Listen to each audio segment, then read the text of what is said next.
This kid, even though he's still in his mother's womb, has already terrified the entire heavenly Tao. It immediately unleashed countless lightning tribulations to suppress him doing everything possible to prevent his mother from giving birth. In fact, in his previous life, he was Dijkintin, the tyrant demon, king of the myriad realms, shaking the three realms alone. Now seeing his mother struggling to hold on any longer, he immediately manifested and rushed out to fight the heavenly Tao in a life-or-death battle. Upon seeing Dijkintin pull out a lightning-shaped rubber band as a temporary weapon, the heavenly Tao turned pale, realizing it was the ancient divine weapon of the heavenly monarch. How did he get that? Before he could finish asking, he was hit sideways on the beak, feeling intense pain. He hastily ran away in all directions, continuously calling for his master to save him. Suddenly, a giant bolt of lightning shot straight down onto the ground, causing his power to surge abruptly beyond limits. Piccolo, the final boss, has appeared. He is the ninefold heavenly Tao Lord of myriad heavens. Without a greeting, he immediately struck down a Tathagata divine palm, determined to crush and read the opponent's moves. Dijkintin quickly pulled out a tiny toothpick from his ear, which in an instant transformed into a heavenly staff, piercing a hole that completely nullified the attack. Then he continued to draw out the soul-cleaving blade, radiating an oppressive killing aura. They combined into 10,000 ghosts, charging forward, wanting to tear the heavenly Tao into 1,000 pieces. This is definitely the nemesis of the heavenly Tao. Terrified, he decided to secretly attack the true form of Dijkintin, who was still in the womb, using forbidden lightning. Quickly, Dijkintin sensed the sinister intent and immediately turned to charge down and defend. Furious and roaring, he directly bombarded downwards, tearing the young man's clothes apart.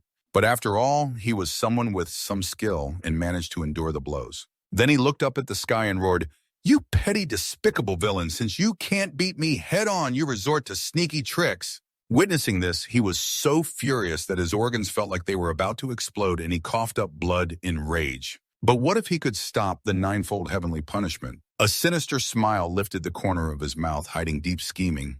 Dijkintin suddenly awakened, realizing something was wrong. The heavenly Tao descended the ninefold seal. Even if he was born defying heaven, he probably wouldn't survive long. Thinking of this, the other party laughed with joy, then scampered away on all fours. Below, his father Dijfong was gravely injured, breathing weakly. Suddenly, hearing a baby's crying felt like gaining 1,000 points of strength. Rushing straight into the delivery room, Dijkintin was officially reborn, in a chubby fair body, still bewildered and marveling at this new world. Then suddenly, a warning beep sounded in his system. Life value dropped critically low. The ninefold seal prevents replenishing blood energy. It's definitely that damn heavenly Tao playing tricks. But I'm not afraid. I have 1,000,000 attribute points with me. Thinking this, he boldly shouted inside his head, calling on the beautiful system sister, 1,000,000 available attribute points, show up now. But all he got in return was terrifying silence. That damn seal had nullified everything. The more he thought about it, the angrier he got, cursing the heavenly Tao even worse. His blood plummeted sharply. The system hastily threw him an emergency healing potion, thinking it was a treasure, but the bottle's cap was broken, and the healing liquid poured all over his mouth and body, soaking him. However, it still worked, successfully stopping the bleeding. After some research, the system decided to choose a decent cultivation method for Dijkintin. After all, in this big fish-eat-small fish world, it's better to have some skill for self-defense. But looking again, all his attributes were flat zeros, truly born worthless. In despair, luckily he discovered a secret technique called Fakdong that requires no attributes. It's truly a savior in dire times. Once used, Fakdong can transform into an ancient, ferocious beast, directly invading the enemy's soul, destroying their mind, and controlling their body. Truly unrivaled power. At this moment, old third brother Dijkap Fong just happened to enter the room, seeing his wife sleeping soundly on the bed. Turning to see the tiny child, he asked in surprise, "Is this my son?" He also looked bewildered at his father and son exchanging wide and narrow eyes. Then, without planning, they both burst into tears and hugged each other tightly, moved to tears. The system felt happy seeing the father and son reunited, but still adhered to the rule of not interfering in other families' affairs. Just as the warm atmosphere filled the room, Lao Ba suddenly coughed up blood. His old wound relapsed. Remembering the recovery medicine with a little bit of Dijkintin left, he hurriedly picked it up, tears streaming down, accidentally spilling into Lao Ba's mouth. Surprisingly, Lao Ba suddenly felt much better. His complexion turned rosy again, and his wound improved significantly. At that moment, terrible news struck like a thunderbolt. The four great powerful clans dared to boldly attack the Deitch family. It turned out they had been eyeing the Deitch family for a long time. Outside Deitch Mansion, Dongfeng Hak and Yak Trung Tun led their fierce subordinates to easily defeat the weak Dick family guards. They believed Deitch Cap Fong was severely injured and unable to get up. Now the Deitch family was nothing but paper tigers, no longer able to fight. Seeing the Deitch family controlling the fertile southern territory, they greedily moved their troops to compete for it. At that moment, a golden-level peak sword aura tore through the wind, carrying a terrifying presence directly attacking the two ringleaders, Dongfeng Hak and Yak Chung Tun. Eyes wide in horror and mouths agape, Deitch Cap Fong is injured, but how could this be? Despite his severe injuries, Deitch Cap Fong's aura still soared sky-high as he coldly shouted, pointing at them. How dare you little punks dream of destroying the Deitch family? Today I will send you off to meet your ancestors. Yak Chung Tun, seeing the situation was bad, hurriedly fled for his life. A true hero doesn't suffer loss easily. Deitch, you aren't free to come and go as you please. How could Deitch Cap Fong let him escape? He dashed forward and caught up, striking him with a sword, turning him into a flawed version of Brother Dunqua. Are the four great clans out of people already just a bunch of small fry? Dongfeng Hak, seeing his comrades falling terrified, looked up to the sky and begged the elder for help. The space around suddenly twisted, and a teleportation gate slowly opened. An old man with silver hair and beard, aura as mighty as the depths of the sea, stepped out, an overwhelming presence engulfing the entire Deitch mansion. Compared to Deitch Cap Fong, this war god-level expert was many times stronger. The proud elder looked down coldly and declared, Deitch Cap Fong, and this yourself. I can grant you a complete death. Deitch Cap Fong felt cautious inside, but tried to appear resolute on the outside. Seeing he still dared to stand tall, the elder immediately unleashed abundant true energy, intending to give him a lesson he would never forget. Just as the situation was critical, Deitch Kintin silently activated Phuk Dong Lin, his soul transforming into a fierce ancient beast directly invading the elder's mind. Who dares to boldly invade my spirit? The elder was frightened, roaring angrily, and a childish yet domineering voice echoed in his mind. I am your father. Kneel before me now. Outside, the elder's body suddenly froze, his eyes vacant. A moment later, he suddenly coughed up blood and collapsed to the ground. In front of Deitch Cap Fong, his knees hit the green stone floor with a thunderous sound. The subordinates of the four great clans witnessing this ghostly scene were terrified out of their minds and falling to their knees, repeatedly kowtowing. Senior Emperor Realm, spare our lives. We were blind and didn't recognize your greatness. Please spare us. Deitch Cap Fong stood bewildered, wondering, when did the Deitch family get an Emperor Realm powerhouse? Could this guy have fallen into madness during cultivation? The elder trembled and confessed it was the task assigned by the Heavenly God Palace. I had no choice but to comply. Whether it's Heavenly God or Earth God Palace, I don't care. Anyone who dares offend the Deitch family has only one path, death. Deitch Cap Fong roared in anger, and with his roar, the elder's body suddenly exploded into dust, disappearing without a trace. The Deitch family actually has an Emperor Realm powerhouse protecting it. Who am I? Where is this? The two uncles of the Deitch family stepped forward with a sword, sending the last subordinate on his way. Deitch Cap Fong breathed a sigh of relief, wiping sweat from his brow. Deitch Kintin was still continuously coughing, syrup making Lao Bei panic and worry. Hai Fong quickly summoned the doctor. Bring the best doctor here immediately. Rushing to carry his son inside, Deitch Cap Fong's heart burned with anxiety, not knowing what had happened to his child. Deitch Kintin screamed angrily in his heart. Damn the heavens, causing me to lose so much blood. The system seemed to hear his thoughts, again, appearing and throwing him another blood recovery potion, telling him to keep taking the medicine. Only then did the blood in Deitch Kintin's body slowly begin to stabilize. The two powerful servants of Hai Fong hurriedly sent people to invite the most famous doctor in the city, Huang Lungtat, along with his daughter Tonu. Third Uncle Deitch Cap Fong anxiously called out loudly. Old Huang, you came just in time. Please examine my son quickly. Huang Longtek carefully took his pulse and examined him thoroughly, his expression growing increasingly serious as he said in astonishment, how could this be? Deitch Cap Fong's heart burned with worry as he urgently asked, what exactly is wrong with my son? Huang Longtek sighed and shook his head. The young master's life is not in immediate danger, but his innate meridians are blocked. With such a constitution, I'm afraid he will find it difficult to cultivate his entire life. Hearing this, Deitch Cap Fong nearly fainted from the shock, his whole body trembling, as if about to collapse. Huang Longtek continued in ancient texts record that if the Dantian or martial meridians become blocked, royal blood can be used to clear them. Hearing this, Dich-Kin-Thien silently judged that this old man was no ordinary doctor, his knowledge far surpassing that of typical physicians. He even knew about royal blood. Huang Longtek shook his head again. Royal blood might still offer hope, but the seal on the young master is too powerful. I'm afraid even divine blood would struggle to break it. Dich Kap Fong's younger brother anxiously said, Big brother has already arranged 50 marriages for the boy. If he can't cultivate, now he'll definitely be rejected by all of them. Let me show you, Huang. Longtek smiled kindly. My daughter Tonu has just turned 5 this year. If the clan leader agrees, she can be made the young master's personal maid to serve him for life. Dich Kap. Fong felt awkward. Old Huang, this isn't a joke. Huang Longtek solemnly replied, The clan leader once saved my life. That debt is as vast as the sky and sea.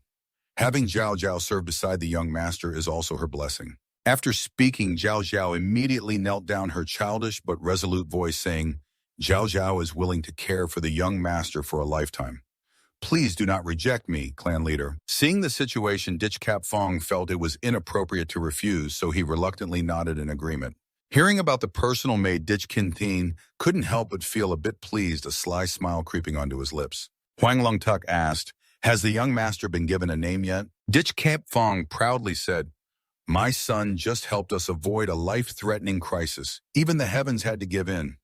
I've decided to name him Dich-Kin-Thien. Kin-Thien means defying heaven with a strong will to overcome all difficulties. Hearing this, he was also very pleased, thinking this name truly suited him. Dao Dao looked up at Dich-Kin-Thien with big round eyes and chirped, Young Master Kin-Thien, what a wonderful name. As she spoke, the little girl gently lifted Dich-Kin-Thien, humming the Dao De Jing song she had just learned. While the clear singing echoed, Dich-Kin-Thien's soul suddenly trembled.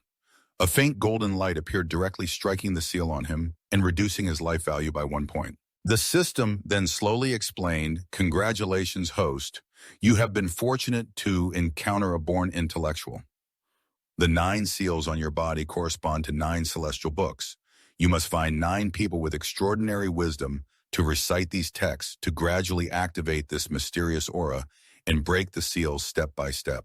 Only a prodigy can help me, Kin-Thien, activate this shining yellow aura to dispel the demonic seals, killing 1 enemy each time. It will take 18 years to hope to break the first golden cowl seal. An unusual aura rises, signaling a rare dragon vein. The Li family mansion, the Eastern Palace in the Nokjia Mountains, the 4 great clans of Ngojia aristocratic families are about to rise. Dich Kap Thien's peak battle strength is nothing. Our 4 great families will join forces to easily crush the Dich family. Their son is a worthless waste, but our young ladies each have rising dragon veins. How can the Dush family possibly compete? 18 years after the awakening ceremony of that heavenly struck son, Dich Kap Thien, the 4 families turned their backs and broke the engagement, mercilessly seizing the fertile land of Nam Vuk. Truly, the Dich family has no chance to enjoy it.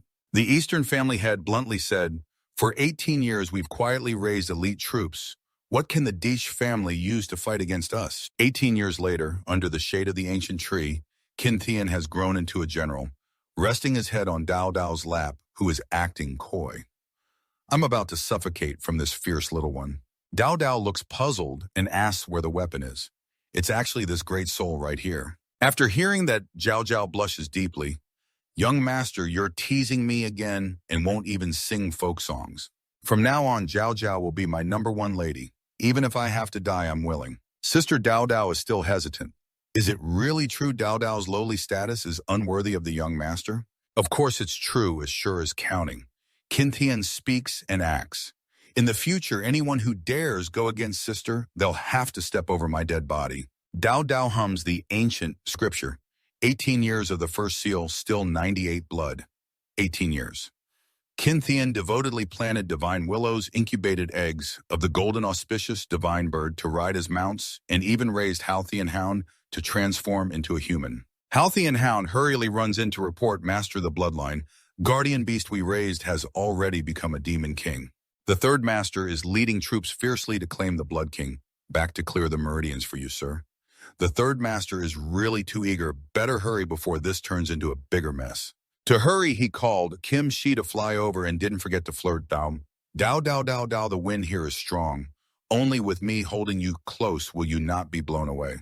The third master wielded a shining great sword, fiercely hunting the Demon King. The subordinates reported nearby we found the Demon King's fan. We must capture the Blood King for my son. Just after he finished speaking, Vine suddenly attacked the third master. He shouted, "It's a trap, an ambush."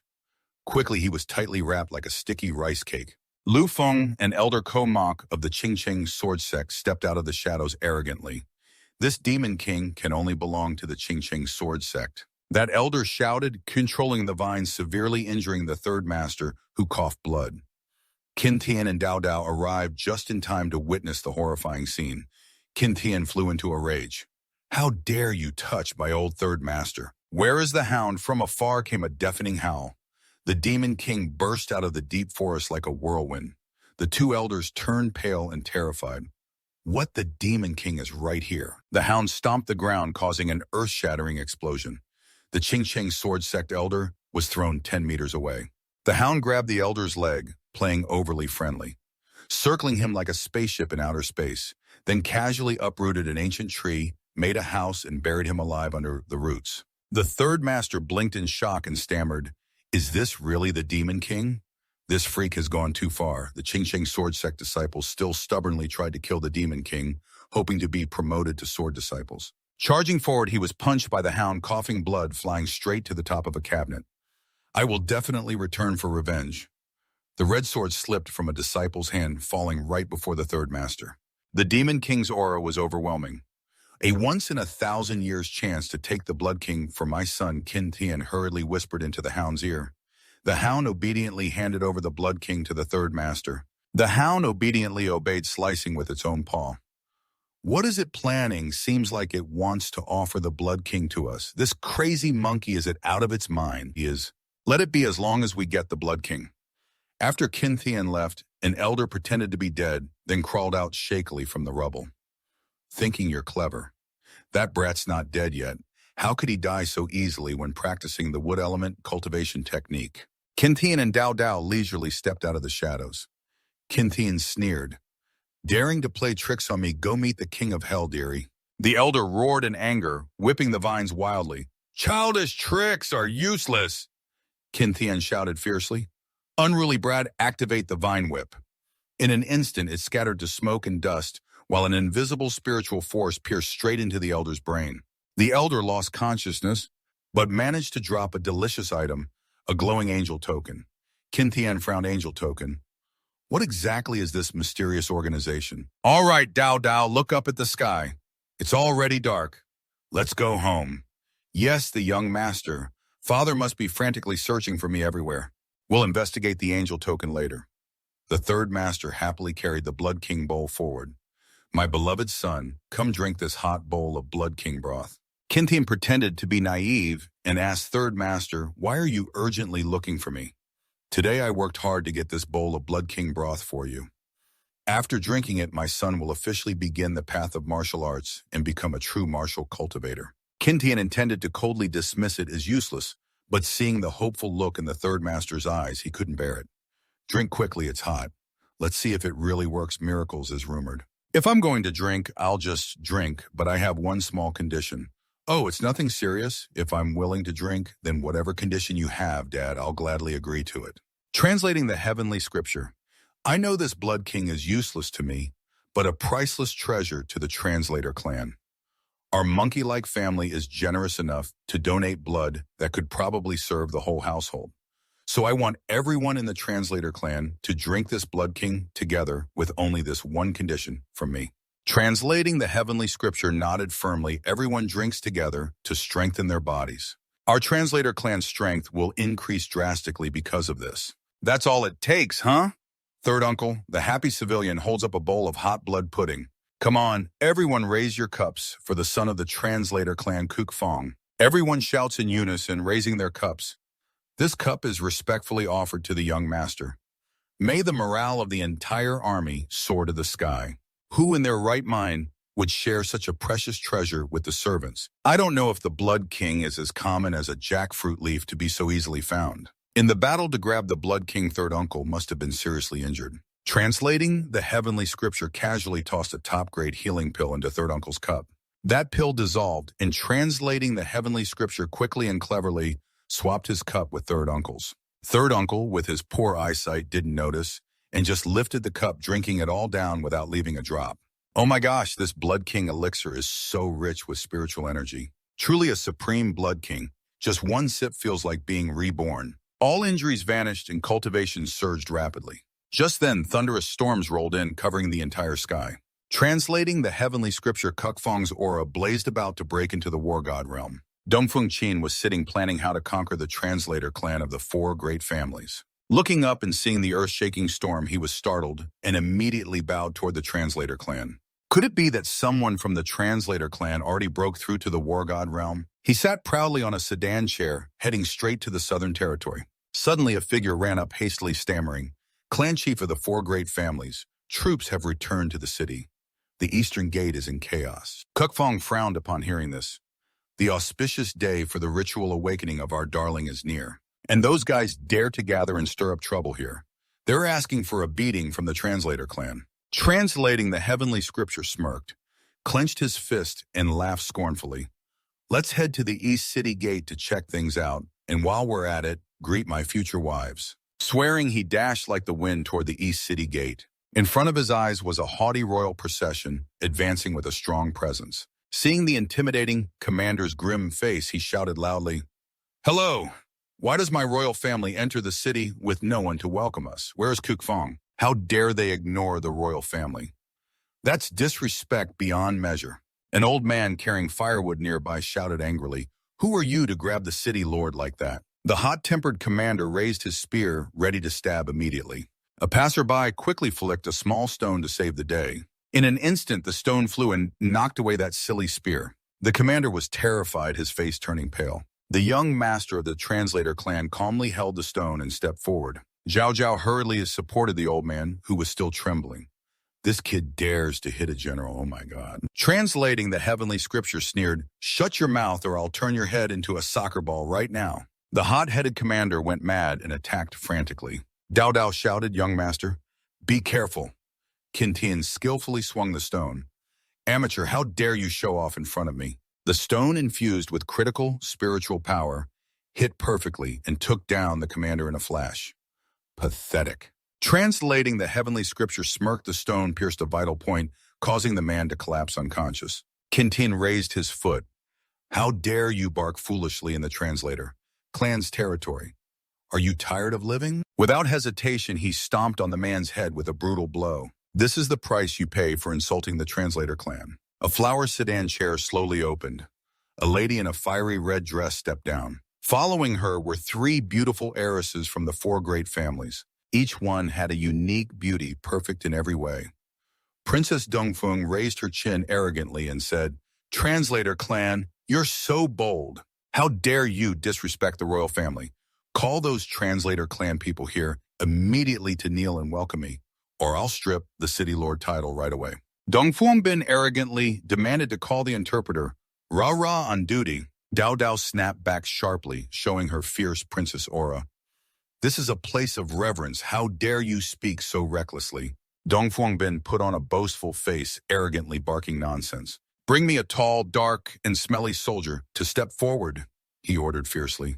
"How dare you touch a woman of the Deech family, Qin Tian? Are you tired of living?" he growled. A metal coin flickered in Qin Tian's eyes, a fierce and overwhelming gaze. The soldier spat blood from his mouth and flew straight out, dead on the spot. Dongfeng Bin was shocked, mouth agape. Useless. Qin Tian put on a dramatic pose, acting like a dashing hero. "You ladies are my fiancés. Haven't seen me for a while. Have you forgotten my face?" Qin Tian clasped his hands behind his back, admiring the group of beauties in silence, unable to help but sigh.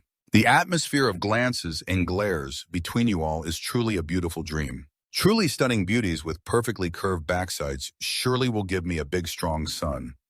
Everyone here is a rare gem. This one is even more beautiful than that one. Unbelievable. Number 7's lady really is the one old third loves most in the world."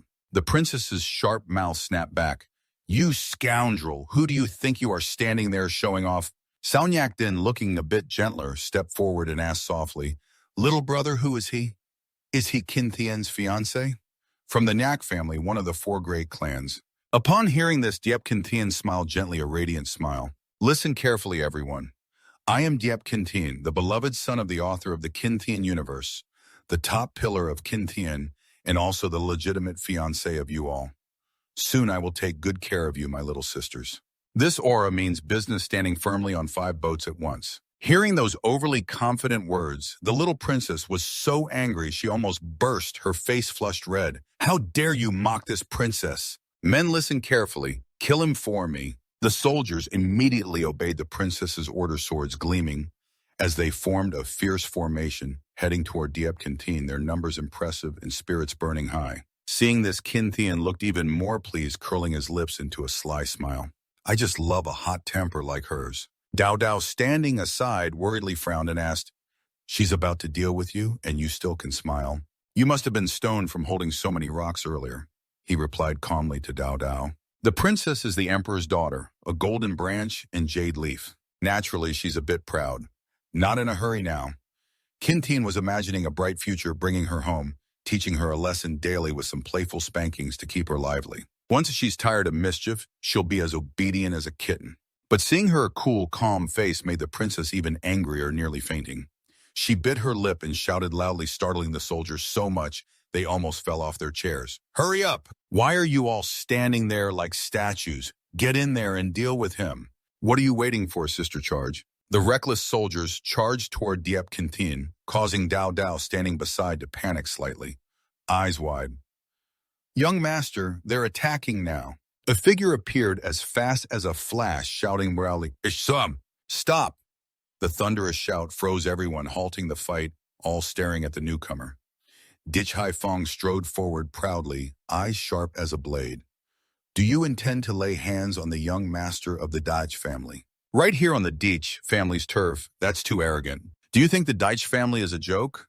This is Dich Haifong, the younger brother of Old Third. Still the troublesome princess, huh? What are you, anyway? Why don't you kneel and pay respects to this princess instead of causing trouble? If I didn't respect the fact that you're Tu Tian's fiancé and that you have a marriage contract with him, I'd have given you a couple of slaps and cracked your face by now." Seeing someone more powerful than herself arrive, she immediately backed off, turning her carriage around to call for backup, then sobbed toward the sedan chair behind. "Uncle Qian, after returning to the capital, I want father to send troops to completely flatten this place." Dongfuang Qian slowly stepped down from the chair, stroked his beard, and said gently, "The princess is still young. Her words are a bit clumsy. I hope Brother Haifong will forgive her." "Of course I am magnanimous enough to forgive. After all, she will be family of the Deeks in the future. So maybe I'm not narrow-minded after all." The princess heard this, puffed up her cheeks, and retorted, "I don't care about your worthless family. People like him are not worthy of me."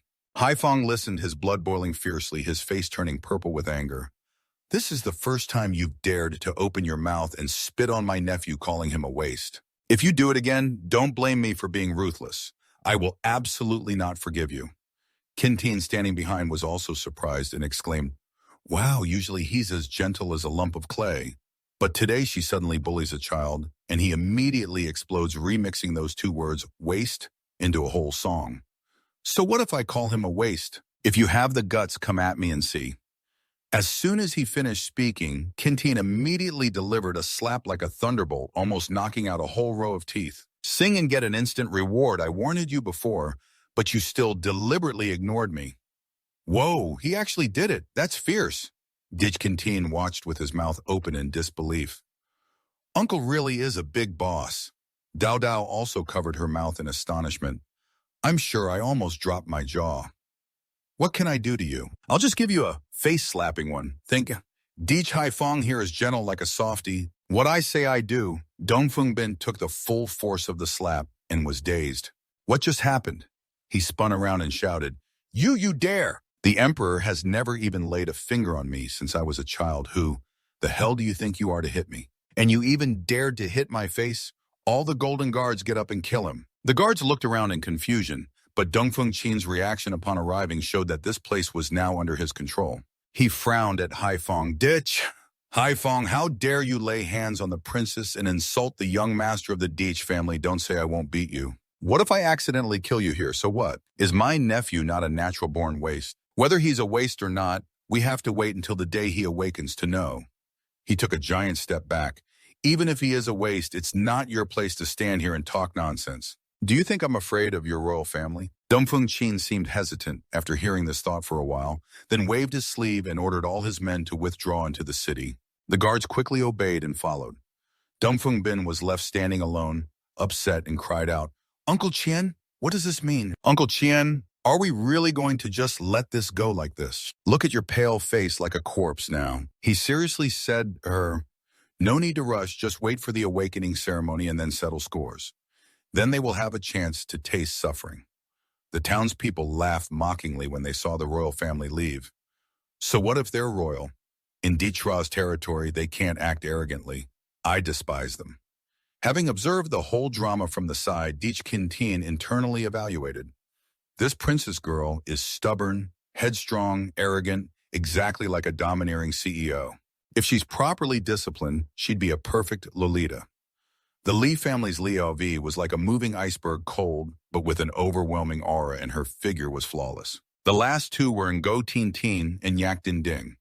One had a vast soul but seemed a bit salty. The other appeared cold on the outside but was warm inside. All four were top-notch, and all had the potential to enter my palace. After Dongfeng Qin returned to his mansion, he angrily slammed his fist on the table. I'm really furious that someone dared to hit the golden child princess of Dichra. They definitely have rebellious intentions. Just wait and see what kind of defective martial veins that brat awakens tomorrow, thinking he's a genius. Sitting with Dongfeng Qin were some old monsters from the three great families. Li Dao Lum of the Li family spoke up. When we entered the city, I used the secret eye technique to examine that brat's body closely. His martial veins were completely blocked, and his dantian was not opened at all. He's a definite waste. And he wants to awaken my foot. Dongfeng Qin showed a smug expression. Oh, is that so? Brother Li personally examined him thoroughly. Then there's definitely no mistake, of course. My secret eye has never made a mistake in this world. Good, as long as he fails to awaken, we'll have a legitimate reason to break off the engagement with Dichra right on the spot. Then let's see if Deitch Kukfong still has the face to humble himself. Nyak Van Tun sipped tea and slowly said, The undercover agents we planted have already infiltrated the inner city. As long as Deitch Kukfong dares to act recklessly and resist it will be the perfect opportunity to legally wipe out Dichra from the southern region. While they were enthusiastically planning, someone rushed in hastily, causing everyone to turn around to see what the news was. No families ago, Chung, Tun looked pale as he stormed in, asking, Has anyone seen our four treasures? Princess Thin Tien Ove and Din Ding suddenly disappeared without a trace. This situation instantly shocked the four people. How could this happen? Have all of them disappeared at once? Could it be that someone from the Deitch family made a move first? But that's unlikely. This is the Deitch family's territory. If Deitch Kukfong wanted a bloodbath, he wouldn't have to sneak around like some shady character. So what drama is going on here, and where have the other two gone off to? Meanwhile, at the classy Deitch family in the chamber of the eldest young master, Deitch Kintin Dao Dao was chilling, singing lullabies to the young master. Gotta admit, Dao Dao's singing voice is really solid. Oh my gosh, after listening for 18 years straight, Kintin automatically memorized every song and swayed perfectly along with the music. Meanwhile, the ceiling curse just slowly softened and faded away. After one song, it automatically lost 1 HP, dropping from 99 health to only 98.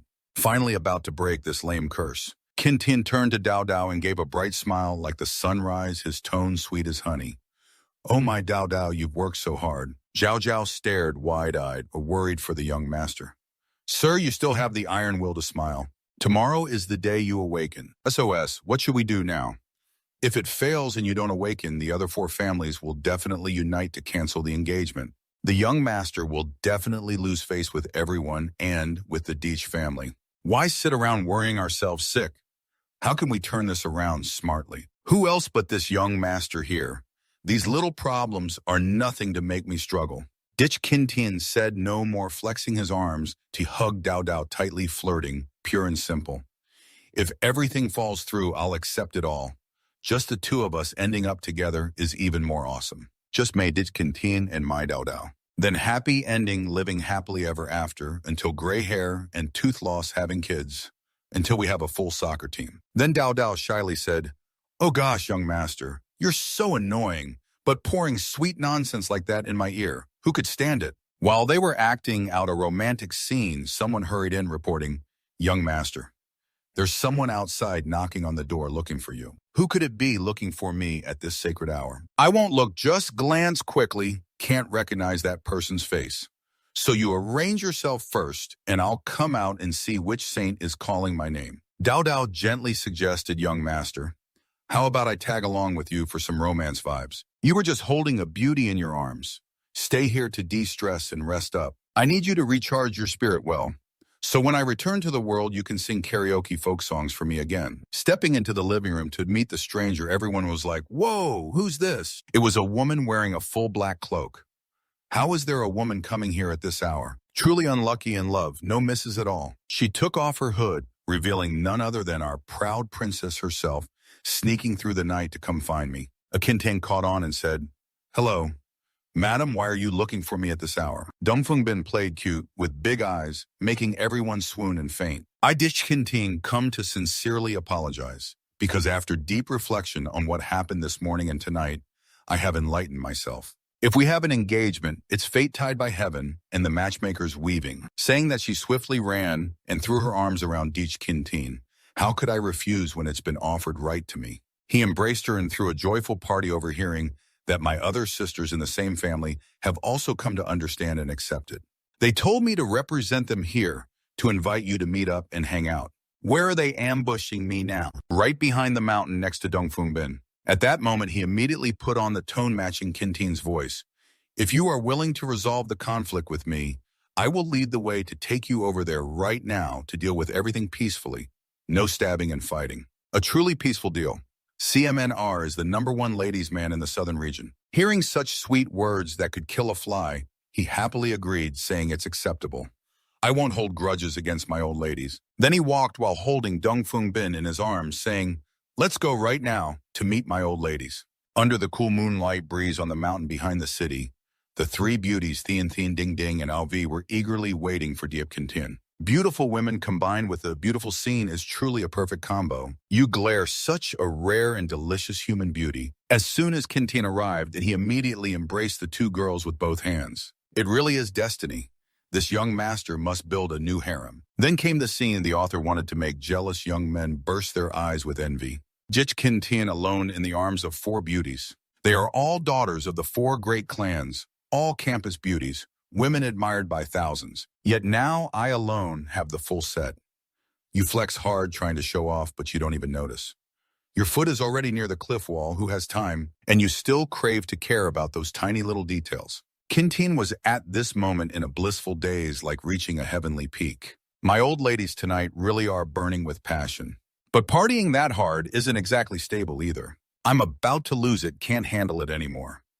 Just as I'm enjoying heavenly bliss, Dongfungbin suddenly smirked with an extremely dark and cunning smile. Then he revealed his true face. Using all his strength, he attacked and pushed Deech Kintin down the mountain.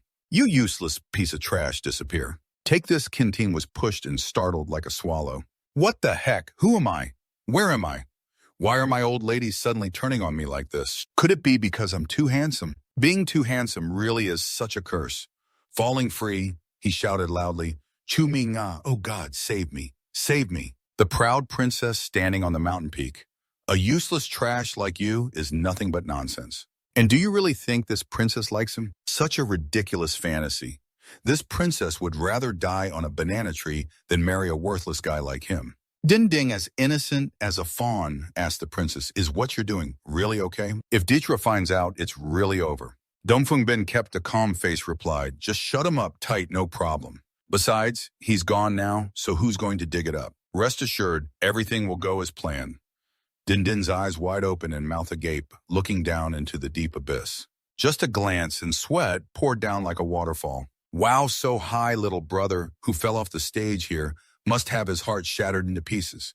How could he possibly survive? The next day in the Beast King forest, Deech Kintin was snoring on a tree branch. Mumbled my fake wives really are sour grapes. Amateur assassination skills like a clueless rookie trying to send me to the underworld king. Needs to be corrected. Needs to be harsher. But anyway, it's time to get my ass back to DH Family Manor. Heard the awakening ritual is about to begin. Need to freshen up my looks to be sharp. Suddenly a scruffy furry figure appeared. Turns out it was Howtheen Quinn, the beloved dog you painstakingly raised. He came to report, Master, your subordinate has thoroughly investigated 3 generations completely. The distribution map of hidden killers of the 4 great clans is now in the palm of your hand. Kintian frowned and asked, how far have you scouted? How many hidden killers in total? There are 438 lives. Each one is as fierce as a moth to a flame, hiding in the bushes waiting for orders from the 4 great clans. Could it be that the orders they wait for are to bathe the Dishra in blood? Kintian's eyes flashed with a killing intent. So bold, if you dare come here, then rest in peace at Dishra. Aim at Dishra and strike. Now what are you waiting for? Howtheen Queen received the order and immediately transformed. The altar quickly disappeared from the scene in a flash. Where is the young master? Just as I was zoning out, Dao Dao's voice suddenly bombarded me. This girl really has a good nose. She managed to find him all the way here, incredible. But Dao Dao was kneeling and crying like a flood at this moment. Her face was all smeared. The young master once said that Lord Liushen was nearby. Lord Liushen, you're sacred. Please help Dao Dao find the young master. It's all Dao Dao's fault for being useless. I should have stuck to you like Sam did yesterday. Kintian calmly stepped forward as gently as a breeze. Standing in front of Dao Dao, he teased, you silly girl. Why cry your heart out like that? I'm still perfectly fine, see? Dao Dao stood frozen eyes wide with shock. She quickly jumped up and threw her arms around Kintian, babbling nonstop. It's so good the young master is safe and sound. You made Dao Dao worry sick, thinking something bad happened to you. Then she summoned the golden claw divine bird. Hearing its master's voice, it spread its wings and flew down beside the 2 of them. All right, stop crying, dear. Let's go home together. The awakening ritual at the clan should be about to start. If I don't go back, something big will happen. From now on, Dao Dao will stick to the young master like superglue and won't leave his side. Meanwhile, at the Yi family altar, the awakening was bustling like a festival. People were flocking to witness the young master of the Yi family perform the ritual. Dong Fuangqin, looking serious, asked the princess, where were you all last night? The Yi family didn't cause any trouble, right? Last night, this princess just took my sisters out to relax, nothing to worry about. Dong Fuangqin felt somewhat relieved hearing that. Standing on the awakening platform were 2 people, Yi Jifeng and Yi Haifeng. Haifeng turned to his elder brother Jifeng and said, last night little Tian suddenly disappeared without a trace. I sent troops searching all night, but still haven't found any sign of him. Hearing this, Jifeng was shocked and realized this was no simple matter. Someone definitely played tricks behind the scenes. Keep searching for me and also send people to surround this place. If anything happens to my son, they won't escape from here. Below the platform, members of the 4 great families had already settled in to watch the upcoming drama.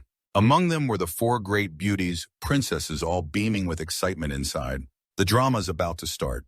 This princess will keep her eyes wide open to see what tricks you all perform next. Suddenly, a few hot-headed young men grew impatient early. Clan Yi leader, the awakening ritual is about to begin. Why hasn't it started yet? Are you going to keep us waiting forever? I think someone is trembling like a leaf hiding and too scared to come to the awakening. Exactly, someone with blocked energy channels since childhood. Just by looking, you can tell he's a waste, a disgrace to the family. The others joined in mockingly. If you're so ashamed, just cancel the awakening ritual and save us all some time. I wanted to see just how useless that kid really is. Who would have guessed he wouldn't even dare show his face? Such trash isn't worthy of the princess and her sisters. More like Jasmine planted in a buffalo dung heap. The crowd below kept insulting, loudly broadcasting, so Yi Jifeng, standing above, could hear everything clearly. Yi Jifeng was furious after hearing this. Boiling with rage, he couldn't hold back and struck out. How dare you insult my son in front of everyone? You're asking for death. Suddenly a clear voice rang out. I've arrived. What's the big deal about getting so worked up like that? Yi Qintian and Dao Dao returned safely amid countless astonished eyes. The crowd still couldn't stop bad-mouthing him. So this is the legendary useless young master. His appearance really doesn't fit the princess and her sisters, more like Jasmine stuck in buffalo dung. The princess's eyes widened in utter shock when she saw Qintian Duanghuang appear. This guy still hasn't failed yet. Impossible. Even at that height, even a Battle King level should be crushed to bits. How is he still alive? Realizing it there, Din Din looked pleased, his eyes sparkling, as he looked at his brother Qin Tian, finding him quite interesting. Dongfuan Qin still wore a proud expression, completely unfazed. Yeah, so what if he's arrived? He's just a born loser, a waste. This worthless bloodline will never awaken in this lifetime. When that time comes, we'll just break off the engagement openly and honorably. Old Man Ba was overjoyed to see his son return safe and sound. That kid almost made me slaughter all the chickens at home. Returning is good. Returning is good. Rest assured, this is our territory. Nothing bad will happen. Last night, I just felt like going out to enjoy the moon and the breeze a bit. Also took the chance to experience sleeping outdoors just to see what it's like. Dongfuan Bin looked puzzled. That kid stayed completely silent, not uttering a word about last night. What on earth is he planning to do? Qin Tian didn't bother with the weaklings and casually stepped onto the stage with Old Man Ba and Dao Dao. Old Man Ba, what are we waiting for? Let's get started. Old Man Ba patted his son's shoulder encouragingly. Even if you can't awaken your spiritual vein, don't lose heart. The path of cultivation is vast, and there's always a way just for you. My old man is always as cool as distilled water. Dick Quintin placed his hand on the stone pedestal and turned to Dao Dao. Sing me that folk song one last time so I have some spirit to show off. Yes, Dao Dao nodded happily and began to sing melodiously. Each chain of the first level seal slowly dissolved. The blood color on Qin Tian's body gradually faded until it completely vanished. The entire seal was broken. The seal is lifted for me. It's been 18 years that rotten heavenly Tao still can't seal me. The aura around Qin Tian suddenly burst forth violently like a raging storm. He lightly bit the tip of his tongue, spitting out a drop of essence blood to perform the ritual. The drop of essence blood slowly fell onto the stone pedestal, and immediately a strange phenomenon arose in heaven and earth. Thunder roared loudly across the sky. Countless purple lightning bolts tore through space. Dick Qin Tian arrogantly looked up at the blue sky. Heavenly Tao, are you trying to kill me again with purple lightning? Well, too bad for you, this time you're out of luck. Beloved system, the first seal has failed. How many attribute points were released? The lovely system appeared sweetly. Host a total of 100,000 attribute points. Hearing that, Qin Tian frowned and squinted. Damn, that's all. Add all of it to my life value. The system excitedly exclaimed, wonderful. I like the domineering, badass look you had back then the most. The system began adding points. Qin Tian's life value started to soar. After a while, Qin Tian's status board appeared. Martial vein undetermined. We have 1,000 neuro 1 points. Special cultivation technique for spirit body. Many attribute points remain locked. After fully breaking the first level seal, Qin Tian's body felt like it was unshackled. The life seal circle opened. This feeling is seriously awesome. Who else in this world has more blood than me? I am the undefeated champion.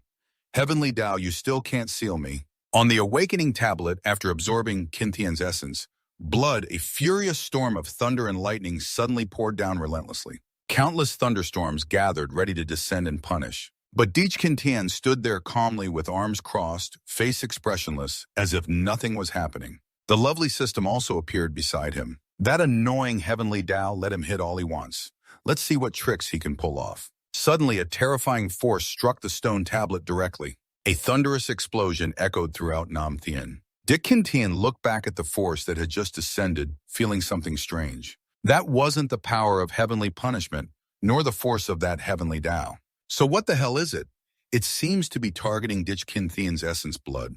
His blood, after being sucked into the stone tablet, it flew into the air, merging with that force, causing it to emit a terrifying abnormal phenomenon. A sound reverberated, shaking the entire sky. Standing beneath the stone tablet, Qin Tian still didn't understand what was happening and asked the system, "Did you see what that thing is?" The beautiful system also blankly replied, "I'm waiting for the drama just like you." After the essence blood merged into that flow of power, the strange phenomenon in the sky immediately vanished. The result of the awakening also clearly appeared on the tablet, first-grade martial vein. Qin Tian stood frozen for a few seconds. What the hell is this? A heavenly, earthly anomaly, and it produces this crappy first-grade thing. Are you kidding me? The people under the stage couldn't help but burst out laughing. Ha ha ha. Laughing right in your face, first grade, huh? In my life, I've finally seen that first grade really is a worthless piece. The Eastern group took the chance to laugh and mock nonstop. First grade? Even my dog has a first grade, no kidding, ha ha. You can clearly see the future where Ditch will be defeated by this kid. Dongfeng was also quite surprised inside. Indeed, the old man's judgment of people was not wrong. This kid is truly a waste, his meridians are blocked, but how did such a useless body awaken that first-grade martial vein? The four ants below also joined in with mocking laughter, acting like they knew everything. Martial veins are divided into 9 ranks from best first grade to top 9th grade. Above 9th grade, there are supreme, ultimate, and saint ranks as well. But this type of first grade is truly trash among trash. Only 9th grade and above are considered rare treasures. From 3rd grade up, only 1 in 1,000 people are lucky to have it. This guy awakening that first grade thing is really a throwaway only fit to kneel and lick our shoes. Yet he still dares to dream of climbing higher and becoming one of us. Truly a daytime dreamer, Ditch stood on the stage still dumbfounded, not understanding anything. Just open the life seal circle, the other seals remain intact. He should still be a useless body. So why did he suddenly awaken like this? System, come out. Let me call my beautiful system quickly. Order to open the status board. Let me have a look. Obeying the order, the system obediently executed. The status board slowly appeared before Ditchkin's aura. An old mysterious peak suddenly appeared floating. Other parameters remained unchanged, except for a brand new line Martial Vein Life Peak, level 9, one of the first grade life peaks. Ditchkin itched and turned to ask the system, "Hey, what is this thing?" System, "I don't know either, but it must be something new that just awakened inside you." The crowd below the stage kept shouting and mocking to the extreme, "Ditchkin trash like you wants to be, on par with Our Lady, cancel that engagement now. Keep it clean." As soon as the words were out, a figure kicked off the ground and soared into the sky, the majestic momentum and powerful energy causing the ground beneath to crack. Ditch Haifeng stepped forward, standing tall and solemn, clearly showing the strength of a 9th grade war emperor. "You pests dare to mock my grandson. Who do you think you are, wanting to get beaten?" A pressure surged like a violent wave, suppressing the crowd below. Haifeng's momentum silenced the noisy crowd like clams. The 3 masters of Dongfeng were not to be outdone, all 9th grade war emperors. "Ditch Haifeng, what are you doing? First grade martial vein is truly trash. What's wrong with people laughing? A first grade martial vein is even worse than my dogs. Today the engagement must be broken off." Saying that, the 3 simultaneously unleashed their power, combining 3 bow strikes to attack Ditch Haifeng. Suddenly a stream of war god power flew in and struck Dongfeng, leaving him defenseless. He cried out in shock, "Who dares to mention breaking off the engagement? I'll wipe out his entire clan." The war god's aura was indeed extraordinary. One strike injured the 3 9th grade war emperors and shattered their combined defense. It turned out the one who acted was old man Ditch Fong. He gently landed beside Ditch his voice full of love. "My beloved son, if you can't awaken your martial vein, it's okay. With me here, who dares to open their mouth to break off the engagement, I'll make them disappear." Hearing this, Ditch was moved to tears. "No wonder you're my #1 old man." Dongfeng and the 2 family heads nursing their wounds angrily shouted at Ditch Fong, "Ditch Fong, don't get cocky, you dare lay a hand on us? Aren't you afraid of sparking a clan war? What do you think our 4 great clans are worth, huh?" Ditch Fong's face was cold and unshaken. "Dongfeng, do you think I don't dare touch you? Trying to scare me with talk of clan war. You think I'm scared? Think again." He proudly stood on a high platform, his voice booming like thunder. "Where are the men of the Ditch family? Where's the Ditch army ready to deploy? Send them to me immediately." A large, well-organized force appeared majestically, quickly assembling before the 4 family heads, leaving them shocked and terrified. Nobody expected Ditch Fong to dare play so big. Dongfeng was even more horrified when he realized this force included 8 Battle King Realm warriors and 30 Battle Lord Realm warriors. There were 70 Battle King Realm fighters. With such a powerful force, they could easily crush a royal clan. It wasn't a joke. "This can't be. I investigated carefully, but could all our intelligence really be false?" Ditch stood, silently thinking. Everyone in the Ditch family has drunk from the king's blood of the monkey kid. After drinking, their realms break through explosively. Some need more time, but once they drink it, they automatically level up.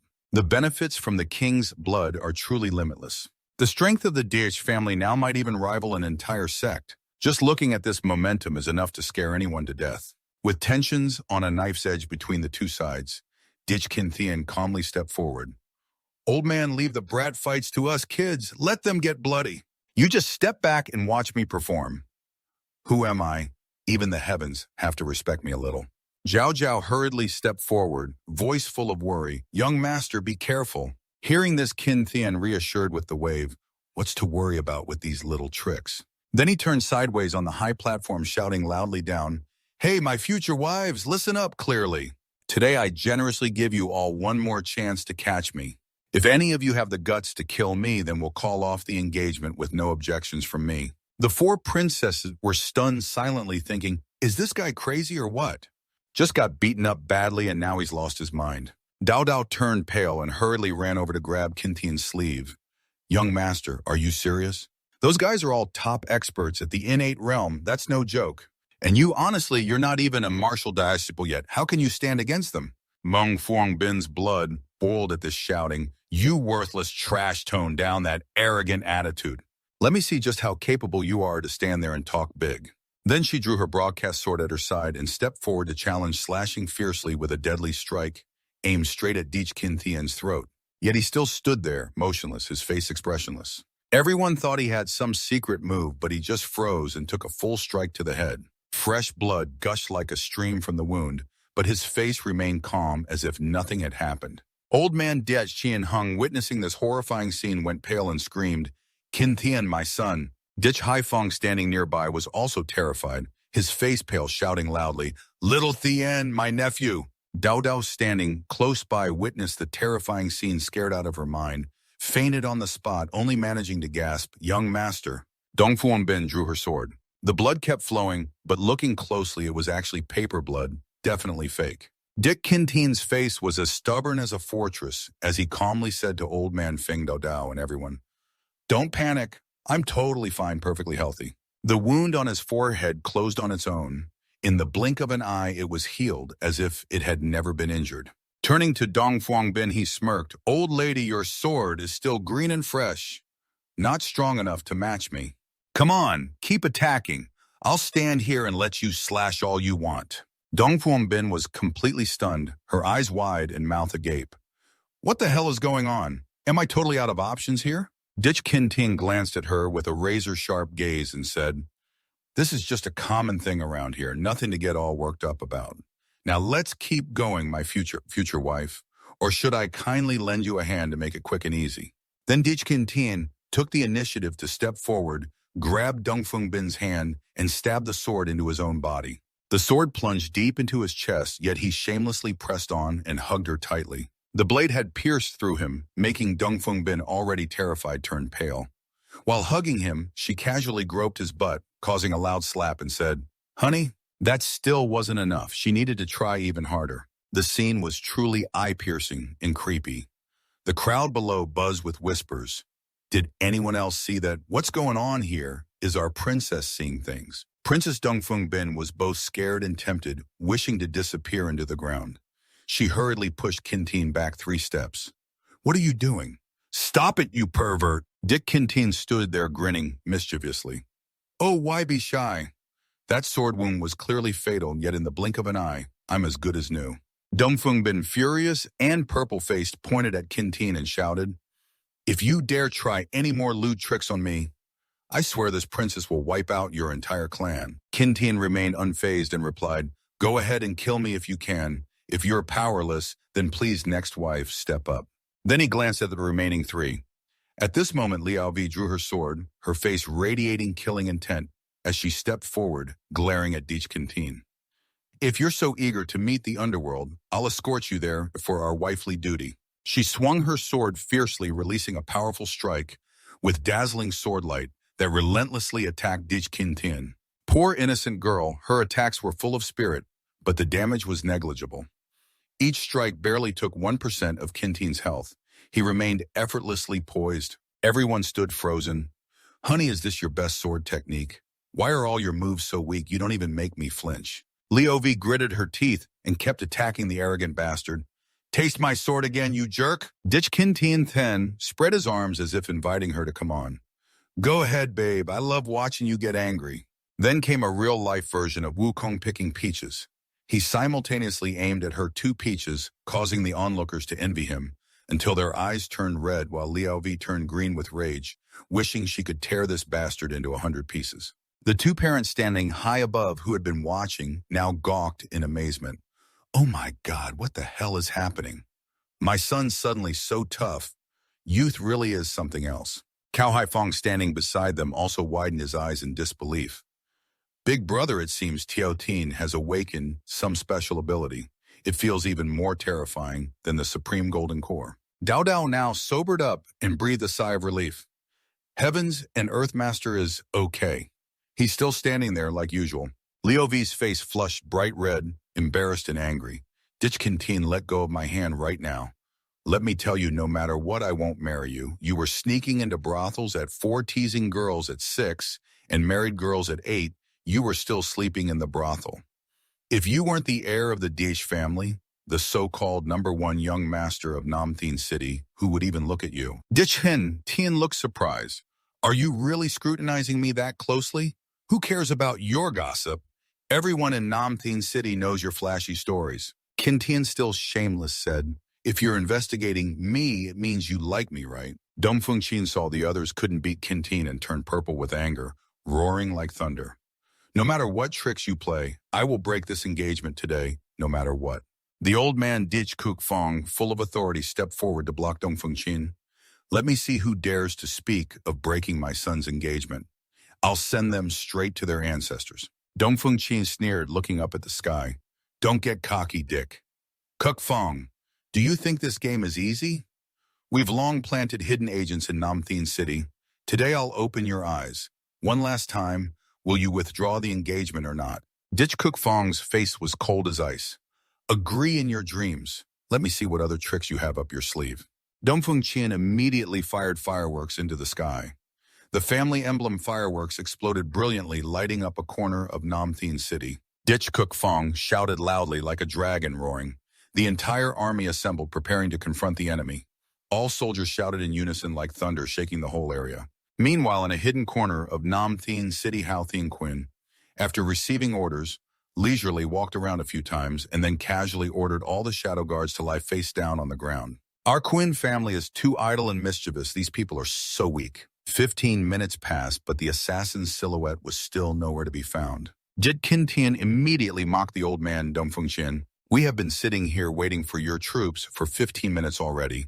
Why haven't we seen a single ghost yet? Dong Fengqin. At this moment, his face turned pale. Long was restless like burning fire. What is going on here? Suddenly, as if an intuition warned him of something, he was horrified and his mouth dropped open. Could it be? Then trembling, he pointed toward Qin Tian. Could it be that you have already wiped out all the assassins? Dich Qin Tian sneered and asked him, guess if I dare to go all in. Looks like your ace card is just a fake. After realizing that all the assassins had been completely eliminated by Dich Ra, Dong Fengqin was skeptical, both angry and regretful. This time we miscalculated. Who would have thought Dich Ra would expose it so quickly? It was such a careless mistake. That's right, we shouldn't have provoked the Marshal Saint Dich Feng in the first place. The clan leaders hurried forward to mediate, hoping to calm the anger of the Dich family. Those who offend the heavenly Tao don't drag our heavenly Qi beautiful ladies into this mess. Since the Dich family's misfortune a few years ago, only one defective lineage has appeared. Clan Chief Dich, these ladies are the heavenly Qi. Beautiful ladies, exceptionally talented, destined to be famous throughout the heavens and all realms, worthy of the name Heavenly Family. If you keep forcing them to marry your son, it's like dragging their futures down into the mud. Clan Chief Dich, please reconsider. Dich Feng angrily glared and roared, reconsider? What the hell? I absolutely will not back down. Then what can you do? An engagement is an engagement. If I break it, will my son be left unmarried? At this heated moment, suddenly a servant rushed in to report. Clan Chief Madam is in labor. She can't hold on any longer. You must come quickly. Dich Feng was somewhat startled upon hearing this.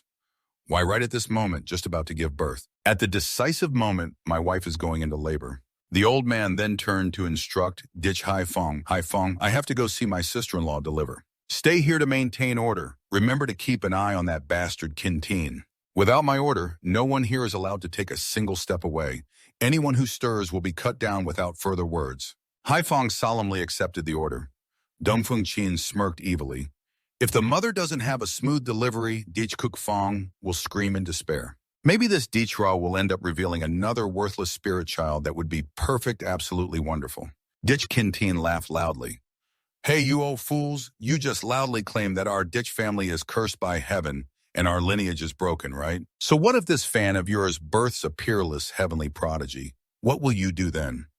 Dongfeng Chin proudly replied, if it really is a prodigy beyond compare, I absolutely will not utter a word about canceling the engagement. But what if it's a useless one? Simple old me will immediately agree to cancel the engagement. This matter is mine to decide. Dongfeng Chin's face lit up with delight, a man of his word. Little one, are you ready to make this bet? Of course, the three old men also joined in the excited whispering, demanding the birth of an unparalleled heavenly beauty. Dich Ra was rejected by the entire heavenly Tao. The lineage has already withered away, hasn't it? Have you seen anyone surpass a 7th grade spirit root in all these years? It's just wishful thinking. Dich Kintian replied coldly and indifferently, then just stare wide-eyed and wait to see how it ends. Open your dog eyes wide, come and see clearly whether my mother was wrong or if your rotten Kintin was the one at fault. Just then in the southern sky a sudden fury arose. Heaven and earth showed strange phenomena. Thunder roared loudly. Dark clouds swirled and covered the entire Dich mansion. A thunderclap exploded with earth-shaking force. Dongfeng Chin laughed out loud. See, Dich Ra is about to be punished again by the old heavenly family with another heavenly disaster. This fan will definitely reveal another worthless child, just wait and see. This is the price to pay for offending the 9 heavens. Dich Kintian glanced contemptuously, his tone casual. Heavenly tribulation, huh? Open your dog eyes wide and take a good look at what that really is. As soon as he finished speaking, a mighty image of the azure dragon appeared in the sky above Dich Mansion. The roar of the dragon echoed tens of thousands of miles, shaking the entire Thinla realm. Dongfeng Chin was so shocked he dropped his jaw, stammering, "Is that a true dragon? A dragon martial vein? Oh my God. This is the legendary divine vein of ultimate power, something that has never appeared once in the entire history of Thinla realm." The 3 old men were equally stunned, their faces drained of blood. Dragon martial vein, that unprecedented divine vein. How could such a thing even exist? Dich Kintin remained unfazed, smirking coldly. Just a true dragon isn't enough skill, huh? It has to be the dragon ancestor, old men. You get it, only the azure dragon ancestor has that. An oath-level dragon and you're already this shocked. This is just the opening act. Everyone enjoy the show. Then a blaze of fiery light filled the sky, scorching the half of the Thinla realm as the vermilion bird descended, displaying its divine might. Next came the black tortoise crashing through the air, its massive form like 100,000 great mountains suppressing and overshadowing the southern sky of Thinla City. Not done yet, the white tiger divine beast roared thunderously, exuding an aura of overwhelming fierce energy as it appeared. The 4 ancient divine beasts gathered simultaneously in the sky above Dich Ra, an unprecedented mystical spectacle. Dich Kintin looked up at the phenomenon, faintly smiling with satisfaction. This result makes all my efforts worthwhile. Having a younger brother born with the martial vein of the 4 divine beasts, he's truly worthy to be my brother. To ensure our mother could carry him smoothly, I continuously nourished her with all kinds of ancient heavenly treasures, and the system quietly integrated the precious 4 ancestor bloodlines over many years to complete this grand plan. Having only me at home was dull as dishwater. Adding a brother or sister makes the household lively and life more exciting. Then he glanced at the 3 old men, their faces pale with jealousy, and said disdainfully, "What about the heavenly chosen daughters? World-class geniuses famed throughout Thinla with saint-grade martial veins. Are they so great? Compared to the divine vein of the 4 ancestors, my brother's divine beasts are just trash in comparison. Across the entire Thinla realm, no one is even worthy to compare." The 4 old men from the great families were truly stunned, dumbfounded, nearly fainting. What the hell is this? How can something so absurd be possible? Can this still be called an ordinary genius? Obviously, he's the true blood of the Thien family. Is this even human? Just one divine beast appearing can shake the entire Thinla realm, but this is a 4-in-1 combo. This is truly terrifying. The 4 divine beast illusions slowly dissipated in the air. At the same time, the cry of a newborn baby echoed. Following that fragile first cry, the spiritual energy of heaven and earth surged intensely. A powerful aura of the innate battle emperor spread out, roughly 4 terrifying royal auras descending. Dich Haifeng was so moved he nearly cried, trembling, as he said, "Born with the 4 divine beasts, martial vein already at the battle emperor realm. The ancestors in heaven must be blessing the Deech family. Every disciple of Deechra felt their blood boil, clenching fists with joy. Many even shouted triumphantly at Dongfeng Qin's group. Who was that loudmouth earlier claiming Deechra's lineage is broken? Hey, those old men, why are you so quiet now? Speak up. Meanwhile, throughout the Thenlei realm, major powers sensed the miracle of the four divine beasts martial bane. The martial emperor Long Hu sect in the Heavenly Master Mansion immediately ordered to find this prodigy at any cost. All sect masters were mobilized from Thanthan's sword sect. The sword sect leader's eyes shone brightly as he ordered anyone with the innate four divine beast martial bane must be extraordinary. No matter what it takes, bring him back to Thanthan's sword sect. At Ju sect, the Thunder Sound Hall sect leader also urgently ordered his disciples, especially Than Huyen's direct disciples, to set out immediately. They must find this person before other factions and bring him back as a disciple of the sect. Yes, down in the mortal realm, Dich Kinthin turned to tease Dongfeng Qin. What's up? Got anything left to brag about now? I'll ask again. Does our Dich family, proud and honorable heirs, still dare to bomb and break off an engagement like that? Dongfeng Qin and his gang could only shut down and stay silent. They knew there was no point arguing with the Dich family now. Liaovi disdainfully pointed at Dich Kinthin and Ditra.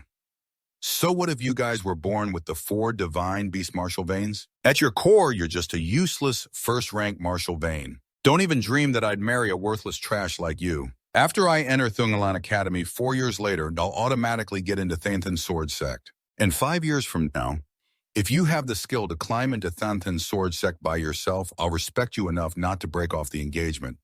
Old Master Ngo could only be speechless.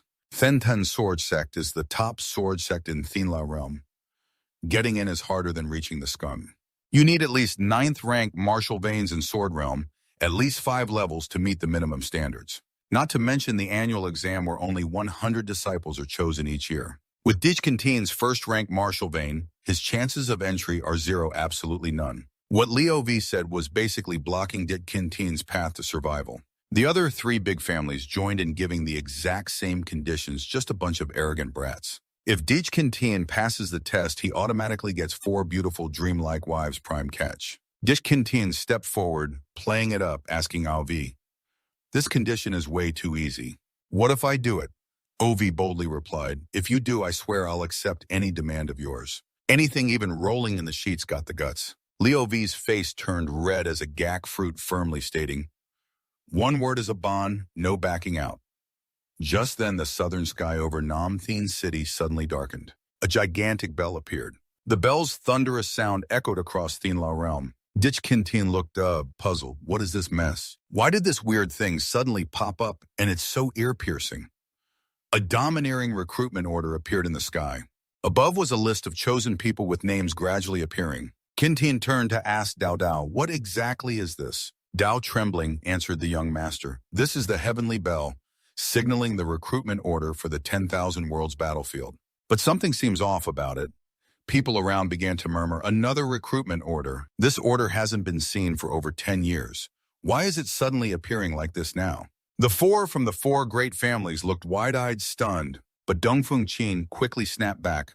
"Look carefully at the list up there. That's the real focus." Each name that appeared left everyone gaping. Dich Kuk, Fong Dich, Hai Fong Dich, Kon Dik Nam. All were from the Deich family. A total of 137 names with the surname Dich appeared prominently. Dongfeng Qin cheered loudly. "That's right, it has to be like this. Look, all of them are Dich family masters. Most are the family's core members. If not elders, then elites. The lowest cultivation is at least Battle King level. Higher than that, there are plenty of Battle Emperors." Dich Kinthin was still confused about what the recruitment order was. Zhao Zhao hurriedly explained, "Young master, that's the call for those named to head to the 10,000 worlds battlefield. A chaotic melting pot of killing and fighting. Even the strongest martial artists from Tianla realm summoned to the battlefield are doomed to fail. None have returned alive." Liao V cut in, "That's exactly right. The 10,000 worlds battlefield gathers thousands of realms, a chaotic slaughterhouse. Our Tianla realm is just a tiny little realm. Martial artists who jump in there are just cannon fodder. Don't even dream about surviving and coming back." Hearing this, Dich Kinthin flew into a rage, shouting, "Damn heaven's way, you're so weak, yet you dare to play dirty, now you lowlife. Damn your ancestors." Old man Detra also flared up. looking to the sky and growling, "Oh, heaven above you, better watch out. What is this heaven and earth? What's your intention for me, oh dear, sky and earth? What karmic debts has the Deech family incurred for heaven to torment us like this?" Dich Haifeng screamed, his face flushed red. Everyone was boiling with indignation. "What the hell is this all about, Deech Rao? We've done nothing wrong openly and honestly. What kind of twisted heavenly justice is this? It really makes people furious." Dit Kintin screamed inside at the system. "Oh, great system, please have mercy on this poor commoner. Let me trade, please." The system's cold mechanical tone replied, "What do you want to trade? I'm willing to offer all 100,000 attribute points I've farmed for the nation all this time. Just please restart for me." System, "Please stop. Sorry, master, this transaction is refused." Inside Dijkintian's fighting spirit exploded sky high. He hated that he couldn't immediately break through to a higher realm. Damn these attribute points, scrap them all. He wanted to leap to immortality in one step, 1/1 life upgrade in a flash. Then slash that Thung Teen dog to death. Give Hada a strike. Standing beside BXN, tears streamed down. This situation clearly aimed to eradicate the root completely. Once the entire Deech clan is wiped out, where would this young master turn for support? Dongfuan Bin laughed triumphantly. Let's see what tricks Dich Kintian can still pull. Dongfuan Qin had now regained his usual arrogant and haughty expression. All the strongest crippled chickens of the Deech family had been summoned away. From now on, the Deech family was truly doomed, nothing left at all. Falling from a great clan to an unknown nobody, in the blink of an eye, even third-rate families couldn't catch their breath. By the time the summoning ended, they were just fish on a chopping board waiting to be carved up. Dongfuan Bin added, "When I return to the Imperial City, I'll report to my father to dispatch troops here to level this place to the ground and see who dares to make a sound again." Just as he was happily leaving, an old man with a 5-foot-long staff suddenly rushed over, fiercely shouting, "Dongfuang Qian." He startled, spun around horrified, exclaiming, "Huang Long Thak, a remnant of the previous dynasty. I didn't expect you bastard to still dare show your face here." Huang Long Thak shouted with a purple face, "You think I'm dead, you brat?" Dongfuan Qian's face turned ferocious, his energy swelling and radiating outward. A smirk of excitement curled his lips. Years ago, Dongfuang Qian had wiped out the entire National Tutor's family, sparing no one but carelessly let one slip through the former National Tutor, Huang Longthak. Dongfuan Qian's aura blazed. "Today I've caught a tasty prey the old dead is wiped clean just a few years late." Huang Longtak's eyes were bloodshot, staring fixedly at Dongfuang Qian, his hatred and murderous intent flaring up fiercely as he charged into battle. Dongfuang Qian was no pushover either, rushing up to meet the fight. The two fought earth-shaking battles. Both were at the warlord realm, but clearly Huang Longthuk was weaker by a notch. Dongfuan Qian sneered, "You wished for a match for me before, and now keep dreaming." Huang Longthuk braced himself to resist, but hatred clouded his reason. On the verge of realm disparity, Huang Longthuk risked everything in battle. They fought fiercely for 749 rounds. Suddenly, Huang Longthuk unleashed a deadly move, using a secret technique to exchange lives with Dongfuang Qian. "I can't beat you today, but I have a way to send you to the King of Hell." Dongfuang Qian's face turned pale in terror. What trick are you trying to pull?" Huang Longtak's eyes were wild. All his blood crazily reverse flow to break through to the war god realm. This strike was earth-shattering. Dongfuang Qian didn't react in time, taking the full blast and exploding into hundreds of pieces. Huang Longtak also took the residual shock and fell to the ground. Zhao Zhao and Dich Kintian ran over on all fours. Zhao Zhao panicked and anxiously called Grandpa. "Are you okay?" The two hurriedly supported the gasping old Huang. Huang Dang said, "Tell Thu-Thu's parents and all the Taisu Mansion clan members have already been informed." Zhao Zhao wept like rain. "Grandpa, please don't leave Dao Dao." Huang, with his last breath, spoke to Dao Dao little. "Dao, don't be sad. This end is the happiest for Grandpa. The family's revenge is complete. I can close my eyes in peace." Then he turned to Dich Kintian, "Young master, she's gone. Zhao Zhao, take care of her well." Saying that, the old man rummaged inside his clothes and took out a jade pendant. "This is what I found in the diaper when I adopted Zhao Zhao. This type of jade pendant only exists in the Northern Mang Empire 7. Little Zhao's identity might be that of a lost princess from Northern Mang. If you get the chance, please help little Zhao find her biological parents." Dich Kintian solemnly accepted the jade pendant and nodded in agreement. Don't worry with me here. You can be sure that you're the absolute sunshine. No one will dare to make things difficult for you. Huang Lao chuckled heartily, then pulled Dich Qintian close, whispering, as if exchanging secrets. Hey, listen carefully. I have a state secret to reveal to the young master. Then leaning close to his ear, he spoke softly like a breeze. Beneath the Heavenly King's ancestral shrine of the Thienlao dynasty lies a 1,000-year-old secret containing a priceless ancient celestial book and a monster suppressed for 10,000 years. Startled, Chimen young master was taken down the mountain at some point. While you're at it, remember to visit carefully. Consider this a token of gratitude from me to the Dich family for taking care of the two of us all these years. After saying this sincere line, Huang Lao closed his eyes and passed away. Zhao Zhao cried her heart out, tears pouring like a heavy rain. Grandpa, please don't leave me and go. Classic melodramatic lines that everyone watching for free knows by heart. That celestial book sounds exciting. If we get it, we can definitely catch that bookworm. This is it, the next seal broken, unlocking new attributes and upgrading power to max level. Looks like heading to the capital is inevitable, but things at Dichra are really falling apart. The emergency summons flew like stray bullets. The risk of the entire clan disappearing before their eyes is no joke. Leave the rest for later. The earth-shaking battle between Dongfeng Qin and Huang Longtag, with the four major powerful clans and the proud princess frozen in shock before Dongfeng Qin's corpse. Dongfeng Bin was dumbfounded, mouth agape, hands over mouth. He panicked, calling out Uncle Qian. Who would have guessed that Dichra would harbor remnants of the previous dynasty, and those remnants would be so reckless as to kill Dongfeng Qin? That's terrifying. He had only turned the vehicle a little bit before he was already gone. Everyone was stunned by the sudden departure without farewell of a 9th-rank war hero. The Ngo family head changed his face faster than flipping a rice paper turned the vehicle around and wiped their hands clean of Dongfeng Qian's feud, saying it had nothing to do with him. I'm leaving first, you all stay happy. Then the others also hurriedly retreated. Let the emperor handle the rest. This is an internal family matter. The marriage engagement issue is settled. I don't believe that useless Dich Qintian can surpass and join the Thenten sword sect. Everyone went home, leaving Dongfeng Bin standing frozen like a stone statue. She clenched her chest in anger and swore, Uncle Qian, wait until my niece returns to the capital. I will immediately ask the emperor to mobilize the army to sweep this place clean and turn Nam Thien Tun into empty land to avenge Uncle Qian. Then she shouted loudly, ordering the army to march. The troops quickly returned to the capital. Hearing the order, like striking gold, they immediately packed up and headed back.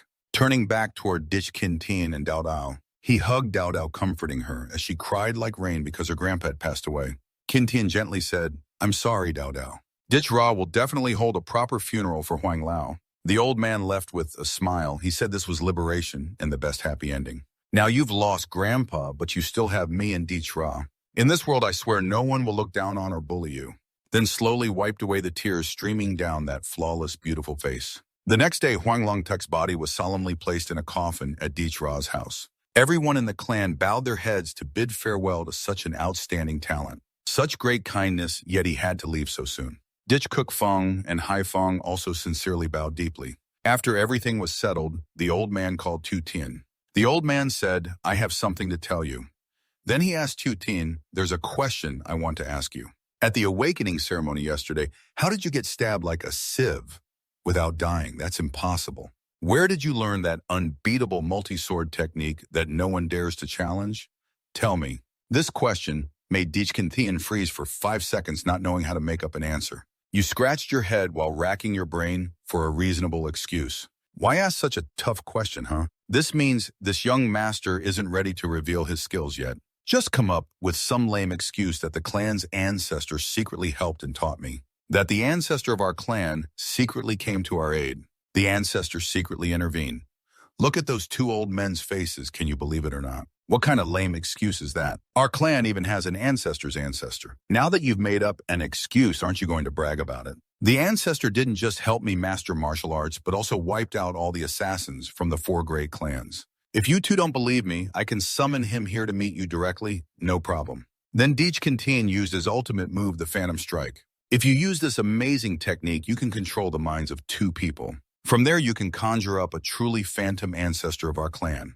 But you still have to disguise it a bit, or it will be exposed immediately. Suddenly, the two of them were transported through time and space to a different dimension. Everywhere was thick fog like salty mist. Two people looked around, bewildered like cows wearing hats. What the heck is this? I was at home.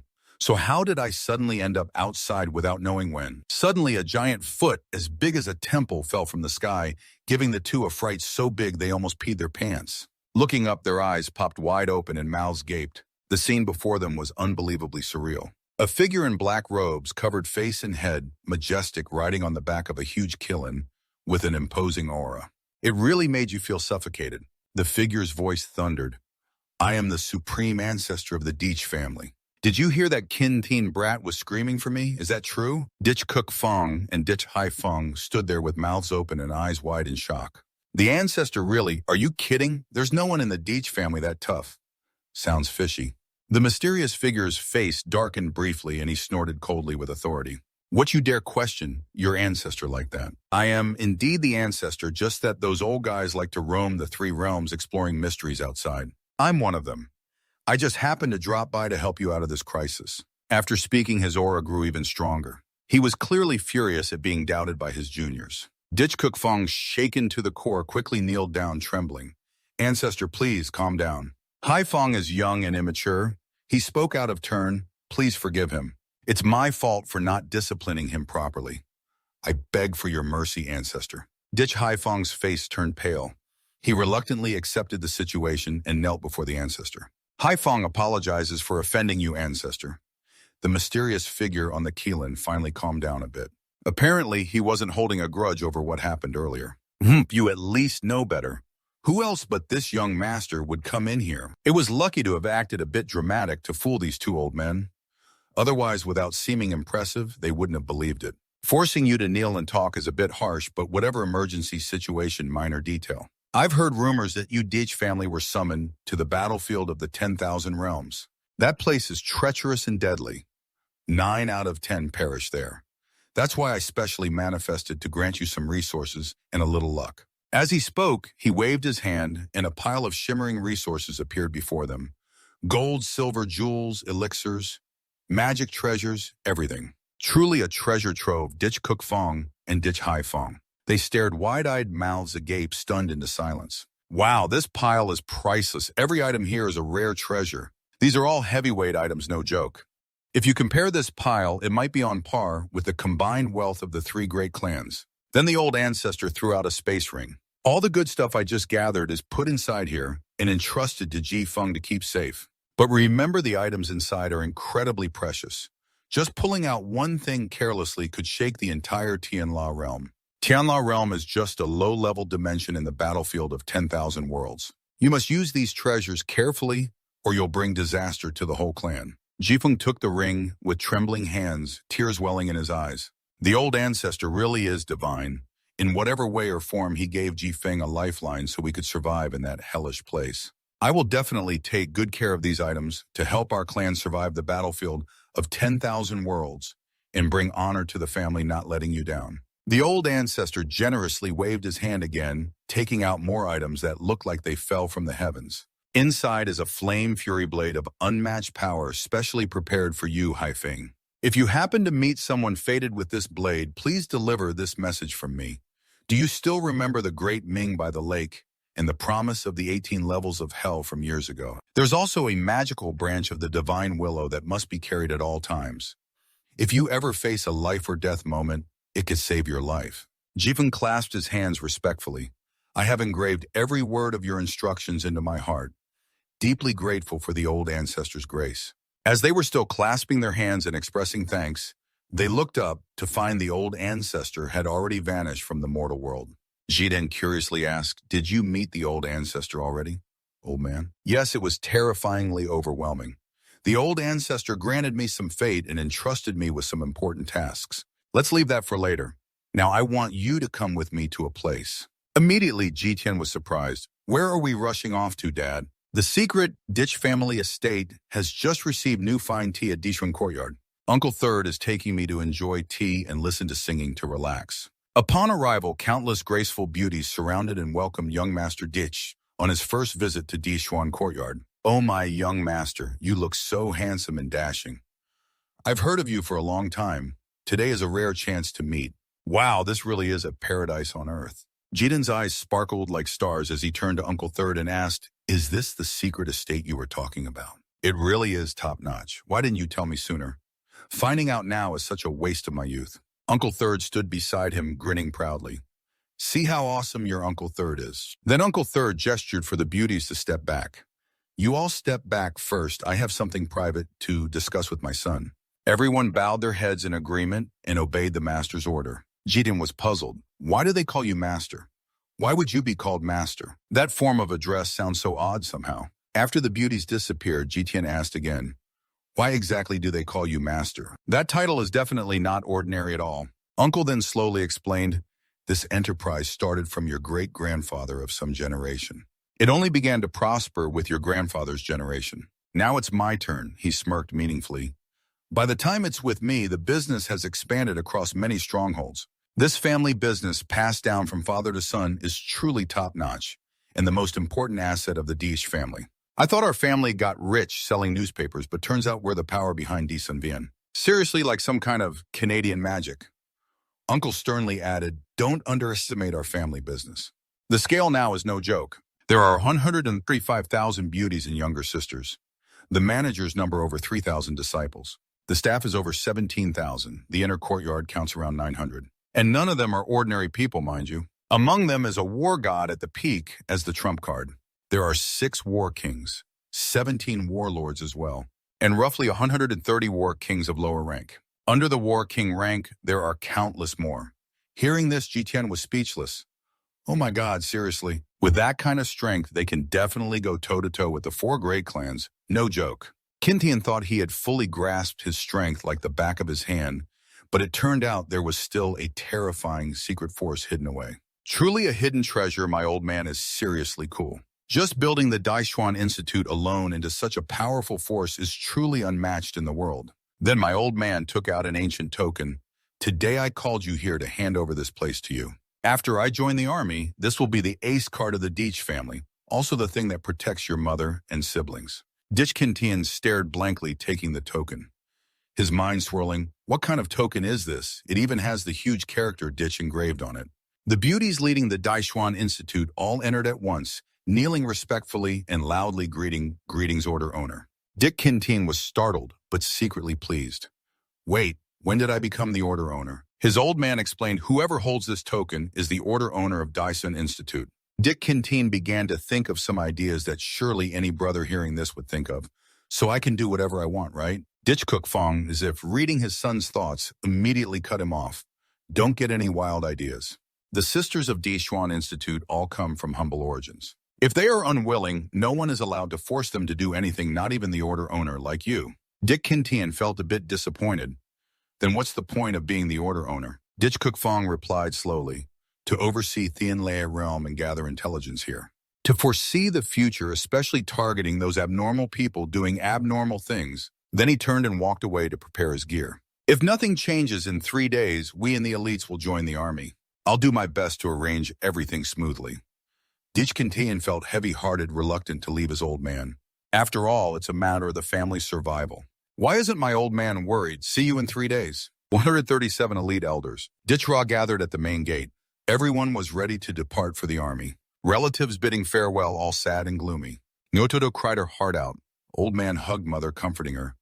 "Don't worry, stay home and take good care of our child. I will definitely come back safely."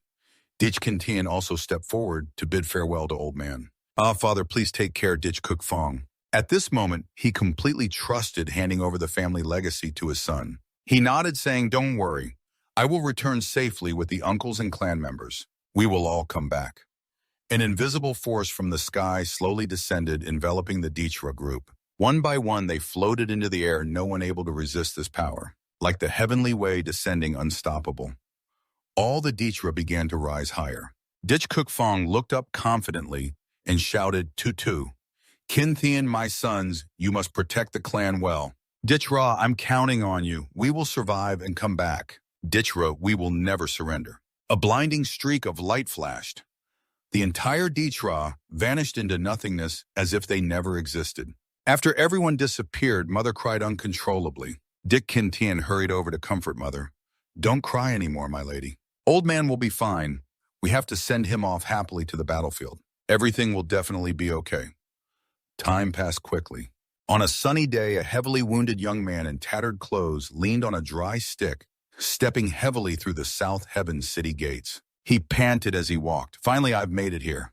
A wave of overwhelming resentment rose inside him. This is where I was exiled away for 15 years, all just to come to Dichra. In this city, I must thoroughly investigate the grudge of killing my senior brother. I will definitely make them pay for what they did. Then he leisurely stepped into the city. But his appearance was pitiful, like a beggar Gucci version. So he immediately caught the attention of the neighbors. While casually wandering the streets, suddenly his nose caught the fresh lemongrass scent of food. His stomach growled loudly in protest, "Mom, I'm starving to death." They really want to torment the old man. At this moment, Dichkintin was standing there bragging confidently with the Baobun shop owner at Dichra. Now it's really over. Combat power has dropped to the bottom of the rankings, so the merchants in the city are starting to pack up and run for their lives. The shop owner laughed heartily and said, "Man, this Baobun shop in Namthin City is my entire fortune. Even if I die, I have to go out in style here, not anywhere far away. Besides, I think the Deech family is carrying the team perfectly now. And they do business with great integrity. I trust the Deech family never fails." Dichkintin chewed his Baobun with a chuckle. "Sounds reasonable. Make a few more, boss." The shop owner quickly stood up. "Okay, man, coming right up. I'll bring out a whole steamer of hot, fragrant bao buns so you can feast, City Lord." Dichkintin quickly grabbed a few buns. Definitely number one, insanely delicious. Feels like being reborn. What a bun that gives an endless buzz. He then turned to Dichkintin. "Hey, buddy, your bao bun looks like it's glaring at me." "It's glaring hard. Are you sure it's a traditional family recipe?" he said while licking his lips a few times, ignoring the bullet-like stare from Dichkintin. Dichkintin was speechless. This guy's face is thicker than the city wall. Eating a bao bun really is an ecstatic experience. It feels like reaching the peak of pleasure. He then turned his vehicle and said to Dichkintin, "Hey, I'm not eating your bao buns for free. I'll pay you with this secret manual. How's that?" Although this book meant nothing to Dichkintin Besu ignored it. But unexpectedly, the system chimed in. System notification, heavenly scripture detected. System notification person with scholarship detected. After nearly fighting through almost 10 bao buns, the beggar was finally stuffed to bursting, breaking the shop owner's years-old record. His stomach was so full there was no more room. Dichkintin curiously asked, "Did you really chase down the Liet Dung Kung Ki manual just for these bao buns? That's a huge loss, man." He smiled brightly and replied, "Trung Dao Lang here is a man of his word. If I say I'm dead, I'm dead. This martial manual is worth a meal, no problem." After stuffing himself full, Trung Dao Lang stood up, dusted off his pants, and prepared to leave. He waved goodbye to Dichkintin, book delivered. "I've got a deadline breathing down my neck. See you later." Dichkintin held the book in his hand and mumbled, "Trung Dao Lang. That name sounds familiar. I think I've heard it somewhere." But no matter how much he thought, he couldn't place it. He sat down and racked his brain for a while. Suddenly, Dichkintin snapped in realization. "Oh man, Trung Dao Lang must be the top genius of the Thinla world. Unmatched talent, awakened his martial meridian at 1 year old. Entered the innate realm at 8, the youngest in history to reach the war god realm. Max-level powerhouse, likely to reach the emperor realm before 30. An absolute top-tier genius, and yet he appeared here in this Namthin city." Dichkintin leaped up and shouted, chasing after Trung Dao Lang. "Wait a minute." Hearing the call, the man's heart skipped a beat, and he turned pale. Could it be he's asking for more money for the bao buns again? He turned back, stammering, "I already ate all your bao buns." He spat out, "That Liet Dung Kung Ki manual is a family secret of the Longho martial sect, created by the first heavenly master. Such a high-level manual, and you still can't pay for bao buns." Dichkintin laughed out loud, holding the book. "Who wants your bao buns anyway? Hey, can you read the contents of this book to me, brother?" After hearing this, Trung Dao Lang felt itchy. "Read the book. What's the big deal, piece of cake? Don't worry. I've memorized everything in this book already." Then he cheerfully read word by word, "Yen Tin Chi Yung Dong Yup, Ngui Tun Yung Jung Hop Dao One," and so on and so forth. Dichkintin nodded happily, listening. "Bingo! This is exactly what I needed." He closed his eyes and chilled, feeling every word. But after listening to the whole book, nothing happened. Kintin felt confused, checking his body. Why is the seal still so stubborn? What the hell, didn't that overpowered system just warn me about something? It said this guy is a scholar. Everything was fine, and suddenly some dog thief, it rushed out, barking right in my face as if I was giving a speech or something. Even the spotlight had to mess with me, totally startled me. I wondered, what's going on? Startled, I grabbed my wallet and swung a spinning move straight at the boss dog to teach it a lesson for barking without looking at people. How dare it bark at a serious guy like me? It got hit by a knockout move and immediately faded out to meet the king of hell. The kid Deech Kintin stood aside like, what the hell? A move going straight into the ground, but hitting the stray dog's face really left me speechless in episode 1. But wait, let me feel this for a moment. Something inside feels off. A strange energy rises the Dantian, burning hot like a furnace. With 8 mysterious sealing rings in his body, he's dancing wildly like Daisy nonstop, causing total chaos. A strong flow of true energy slowly fights against the seal. Wow, the sealing ring has a huge health pool, 1 million out of 1 million health. Dick Teen Fu breaks the seal and automatically activates fierce power like a badass auntie, hitting the seal hard and instantly causing a 5-point health drop, blood pressure dropping uncontrollably. That last move was a critical hit, huh? Deech Kintin slowly resets the blood and chi inside his body. If I keep going wild like that, probably in 2 years, the second sealing ring will also disappear. But the main problem now is how to keep that kid Trung Dao Lang by our team's side. Only then can we hope to break this tough seal.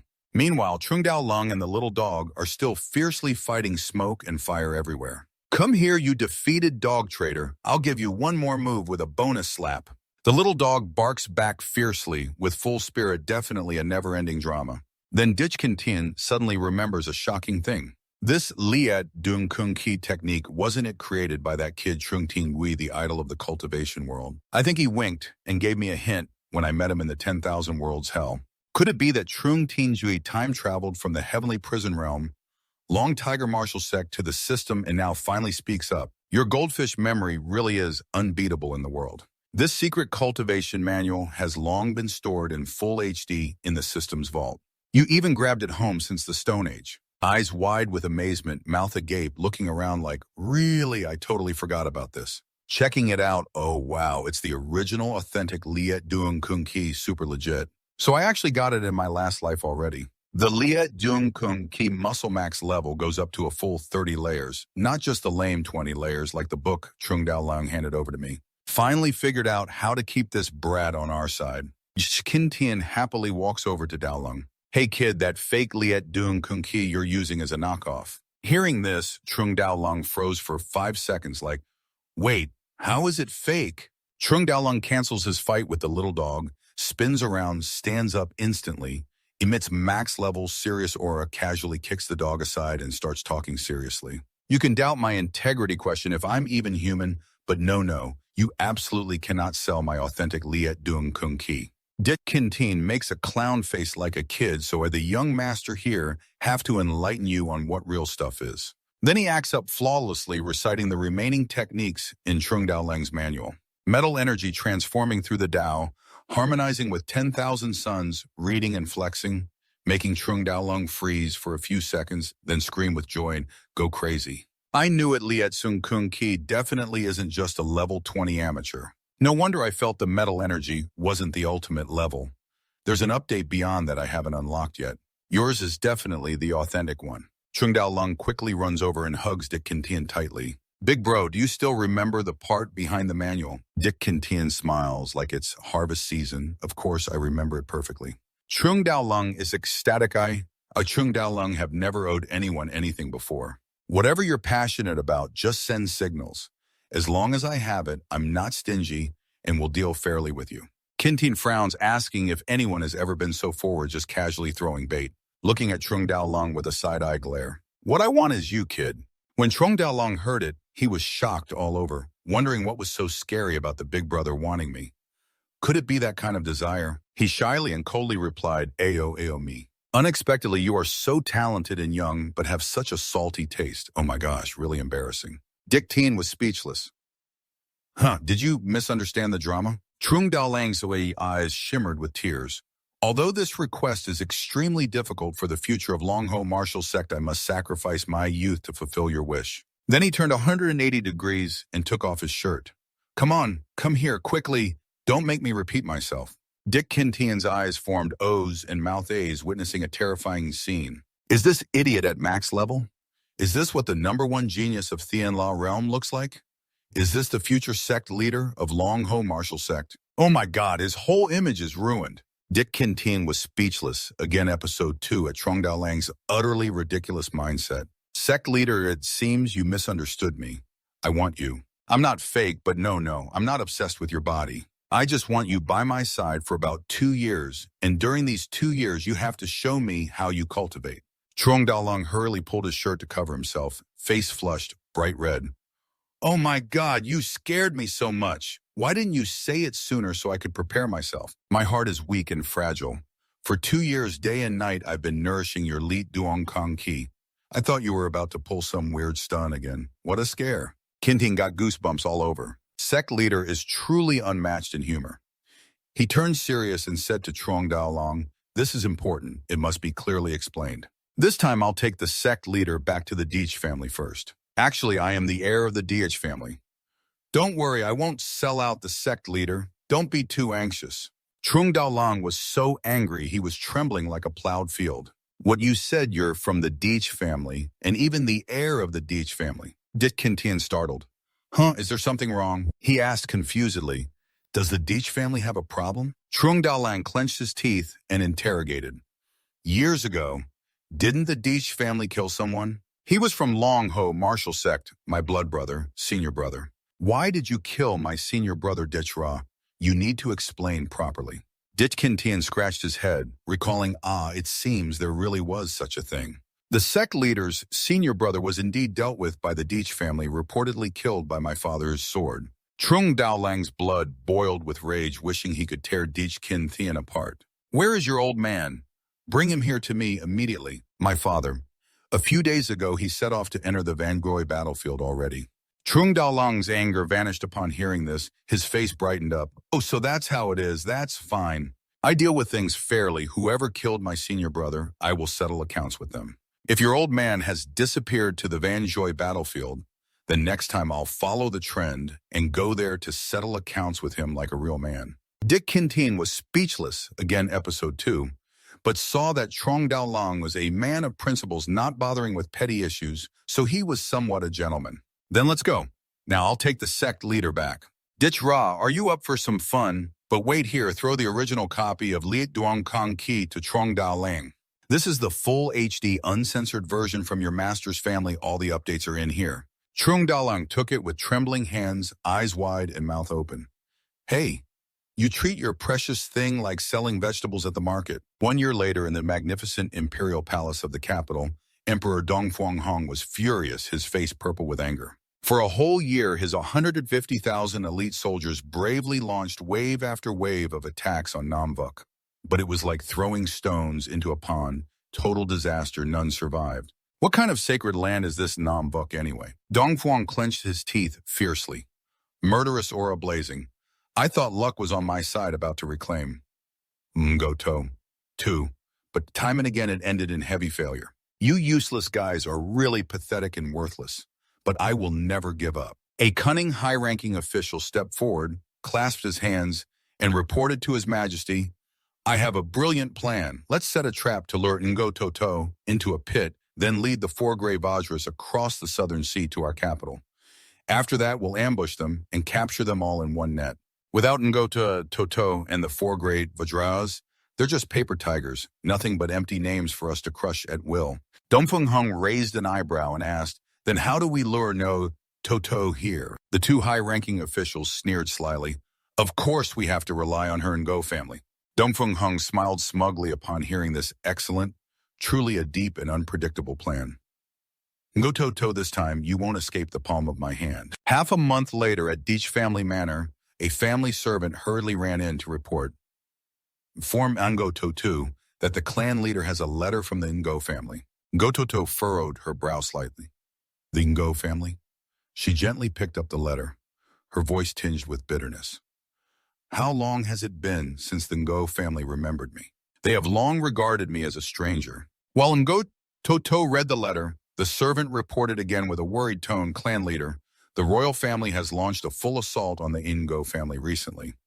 The Ngo family couldn't resist suffering a crushing defeat with countless casualties.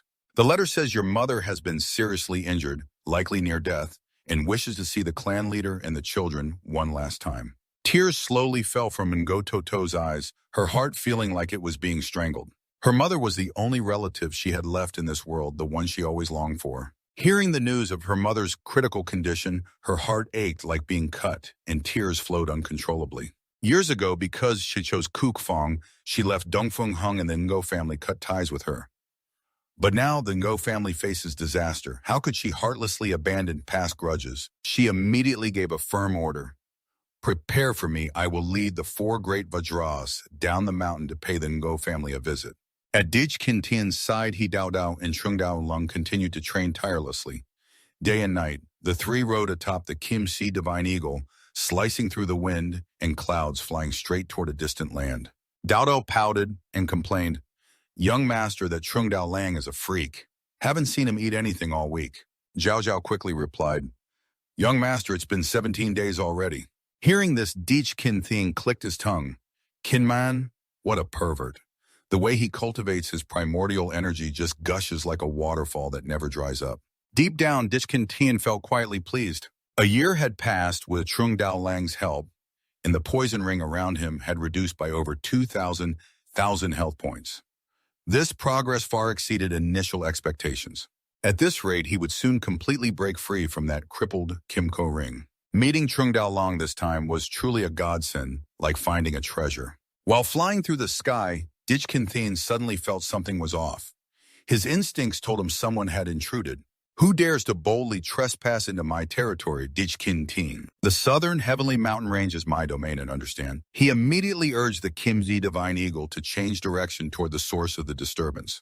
Go Dao Dao, Dao Lung, check out where the trouble is. In the dense forest of the southern heavenly mountain range, a woman in a light blue robe trembled, hiding behind a giant tree. Opposite her, a lecherous man with a leering face was prowling, shouting continuously, "Then Huyen Jr.'s sister. Where are you hiding? Escape my grasp, come out obediently, and we can cultivate together happily." The woman in the pale blue robe, Than Huyen, looked as pale as paper leaning against the ancient tree. Her whole body burned like fire, her eyes hazy from the drug's effects. The lecherous man kept spewing disgusting words. "Than Huyen Jr.'s sister, I see you now. You've fallen under my soul-enchanting powder. The antidote can only be the yang energy of a man. Senior brother promises he will be gentle with you. Be obedient, so senior brother can finish cultivating."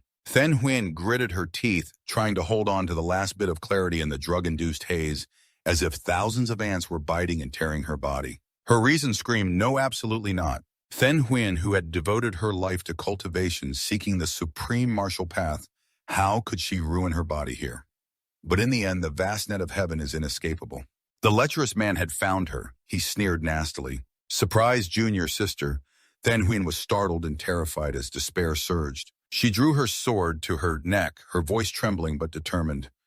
"You don't even think about coming closer, or I'll risk my life here and never let you get your way." The lecherous thug laughed mockingly with disdain. "You're too naive, little junior sister. Do you think I'll let you go after ha ha ha." Before he could finish, a voice full of disgust rang out. "You ugly little insect, just looking at you makes me want to vomit." The lecherous thug jumped in shock, his murderous aura exploding as he roared like a madman. "Who dares to talk back? Get out here now." For the 3 of you, Dij Kintian slowly stepped out arrogantly, standing before him. Dij Kintian sneered, "Who am I? Your father, you demon fiend." Hearing this, the lecherous thug was so angry he nearly coughed up blood. Chunongshin's eyes reddened fiercely, murderous intent blazing, as he shouted, "You brat! How dare you ruin the good party? You really want to die." He wildly swung his staff at Dij Kintian. Dij Kintian was utterly contemptuous, not even glancing at the attack, standing still, like a rock. Just as the staff was inches from his forehead, Chunongshuan suddenly let out a pitiful scream, clutching his stomach in agony. It hurts all the way to my navel." It turned out Trung Dao Lang had struck without warning, delivering a thunderous blow straight to his groin. His internal energy surged like a tsunami, shattering his mind and soul. Trung Daolong smirked coldly, arms crossed. Who the hell do you think you are to mess with my big brother? Pale yellow energy streaked with lightning erupted from Trung Daolong's chest, striking Chunangshuan so hard he flew like a kite with a broken string, smashing countless ancient trees, tumbling 7 or 8 times before finally stopping. This single move left him grievously injured, his face ashen like a corpse spewing fresh blood, like a fountain, his body trembling uncontrollably. Trung Daolong maintained his arrogant expression. A nobody like you dares to run wild. You're just asking for trouble. Chunangshuan was now trembling on his knees, utterly terrified, his whole body shaking like a leaf. He realized the internal energy just unleashed was Lich Dung Han Kung, the signature martial art of Long. Hosek only elders and above were qualified to practice. Stammering, he said, lowly one is disciple of Master Tran Dung, please. Elder, forgive me for being blind to the greatness of Tai Sun. Hearing this, Trung Daolong grew even more pleased and laughed heartily at Dich Kintin. Big brother, did you hear that? He called me elder. In Long Hosek, those guys always call me little uncle. This is the first time someone's called me elder. Feels so good. Chunangshuan felt an indescribable doubt rising inside him as he thought, what kind of species is this kid in front of me? Just now I clearly felt this kid has no martial cultivation at all. Yet the elder of Long Hovu sect, a prestigious orthodox sect in this tiny southern region, humbles himself to protect a powerless mortal like him, even calling him big brother. What exactly is his identity? Could he be some illegitimate child of a god from some divine realm? Dich Kintin didn't bother wasting words on these worthless scum of the cultivation world. He simply intended to eliminate them all. Trung Daolong sneered happily. Kill him. Too easy. Despite Chunangshuan crawling on the ground, begging, Trung Daolong remained unmoved, coldly sentencing, since Big Brother has sentenced you to death, you won't live another moment. With that, he unleashed a magical strike, sending Chunangshuan to meet his ancestors. He only managed to scream pitifully a few times before dying. Truly a worthless coward who only knows how to panic. After dealing with that lowly scum, Dich Kintin leisurely walked toward Then Huyen. People like him are hopeless. Death is what he deserves. Just as the two were about to leave, suddenly a gift fell from the sky. Then Huyen was in a drug-induced stupor. Unable to control herself, she lunged and embraced Dich Kintin. This young man is truly lucky. Then Huyen charged so fiercely that Dich Kintin couldn't react in time, was pinned flat on the ground with her sitting fully on him, her face flushed like cherry blossoms, drenched in sweat, eyes dreamy and full of lust, whispering, so hot I can't control my body anymore. Dich Kintin's eyes accidentally glanced down below. Oh my God, that's a deadly weapon without a blade. Does this count as me being raped or what? Dich Kintin screamed inside. Could my first time really end like this? In his past life, he was still a virgin, reincarnated coming to this hell of 10,000 worlds, while still keeping his chastity for 2 lifetimes as a young man. The fire of desire within him had long been smoldering quietly. This time, the once-in-a-thousand-years opportunity has come, so I guess I have to sacrifice my virginity. Come here, baby Dao Dao. At this moment, Dao Dao's face was as cold as ice, her eyes unblinking as she stared at Dich Kintin. I must open my eyes wide to see what trick you're planning today. Dich Kintin caught Dao Dao's bullet-like gaze, and immediately his mind trembled. Cold sweat pouring down like a shower. Caught red-handed by my wife. I almost forgot that my fiery wife Dao Dao is here too. This situation is just painfully awkward. Dich Kintin hurriedly tried to fix things. Dao Dao, don't misunderstand me. What the heck is this thing my hand is touching, huh? Someone save me. At this moment, Dao Dao was steaming with jealousy, grinding her teeth. Dich Kintin, if you don't handle this smoothly today, this time it's guaranteed you'll be going to the Underworld King for sure. The beauty Then Huyen had completely lost control, screaming, kill me. Please kill me. I beg you all, please kill me quickly. Dich Kintin, lying on the ground, couldn't bring himself to take action. He softly comforted her. I will find a way to cure you, don't worry. Trung Daolong stood aside watching and finally spoke. Big brother, my grandmaster once told me, women are like a raging flood beast, never ever provoke them. Is that so? Big brother, why not just leave her be, so I can finish her off with one strike and end this? Typical stupid Truong, always thinking about killing. Dich Kintin quickly pulled out a spiritual pill. Holding Then Hien while struggling to move his hands, shoved the pill into her mouth. Beauty, please, calm down. Just take this pill and you'll be fine.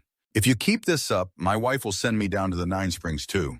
Then Hien knew the situation was urgent and obediently swallowed the pill. The spiritual pill worked its magic quickly, and she soon stabilized before fainting in Dich Kinthien's arms. Thank goodness it's finally over. Dich Kinthian breathed a sigh of relief. Trung Daolang curiously asked Big Brother, what should we do with her now? Dich Kinthian replied, she's already taken the antidote pill.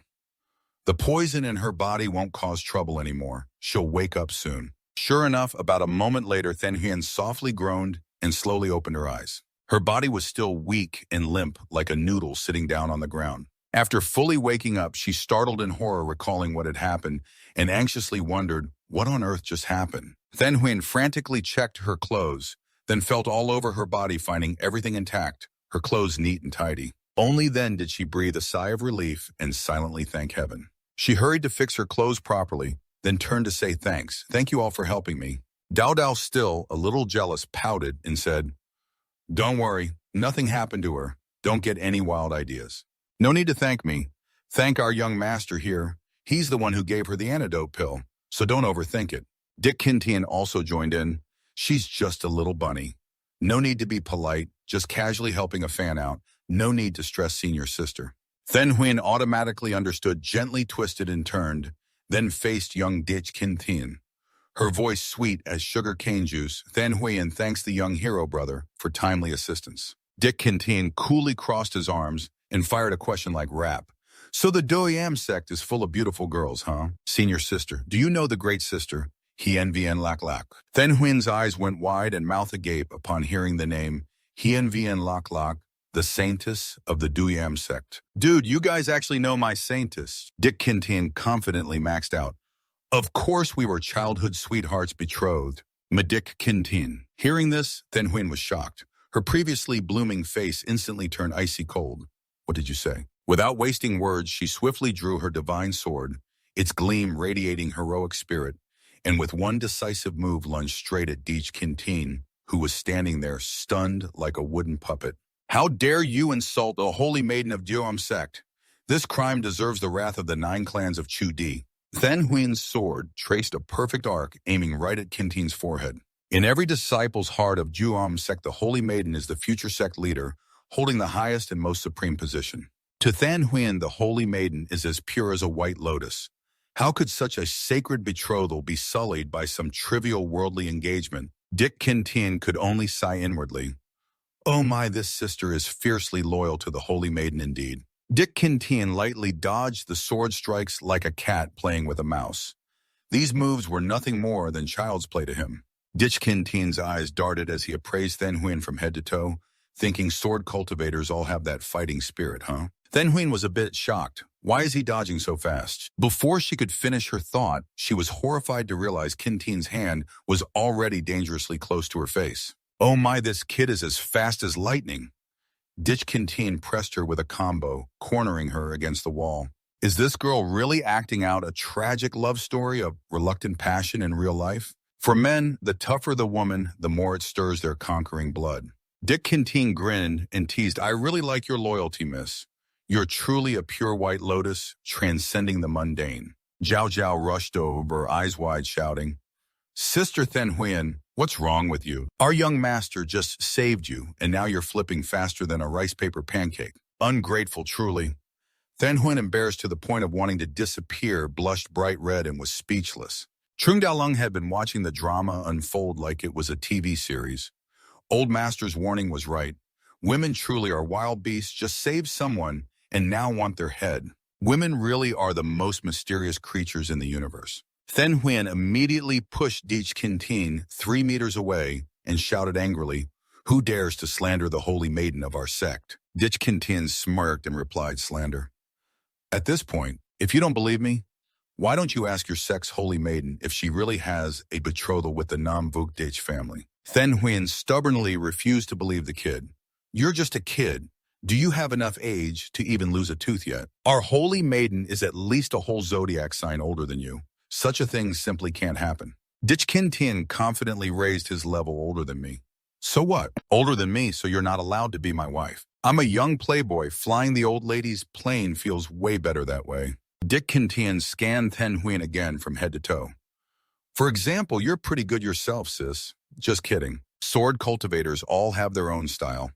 Green robe, silver sword standing, 5'9" long legs, snow white skin with a gaze that's icy and cold, sharper than any supermodel from a past life by 1,000 times. Then Huyen was startled by Kin Thien's perverted gaze. She quickly wrapped her arms around her chest, blushing furiously, and scolded Deech Kin Thien, you are such a rogue. Then Huyen naturally was anti-men. Better said, she was anti-all males, including rich heirs like Deech Kin Thien.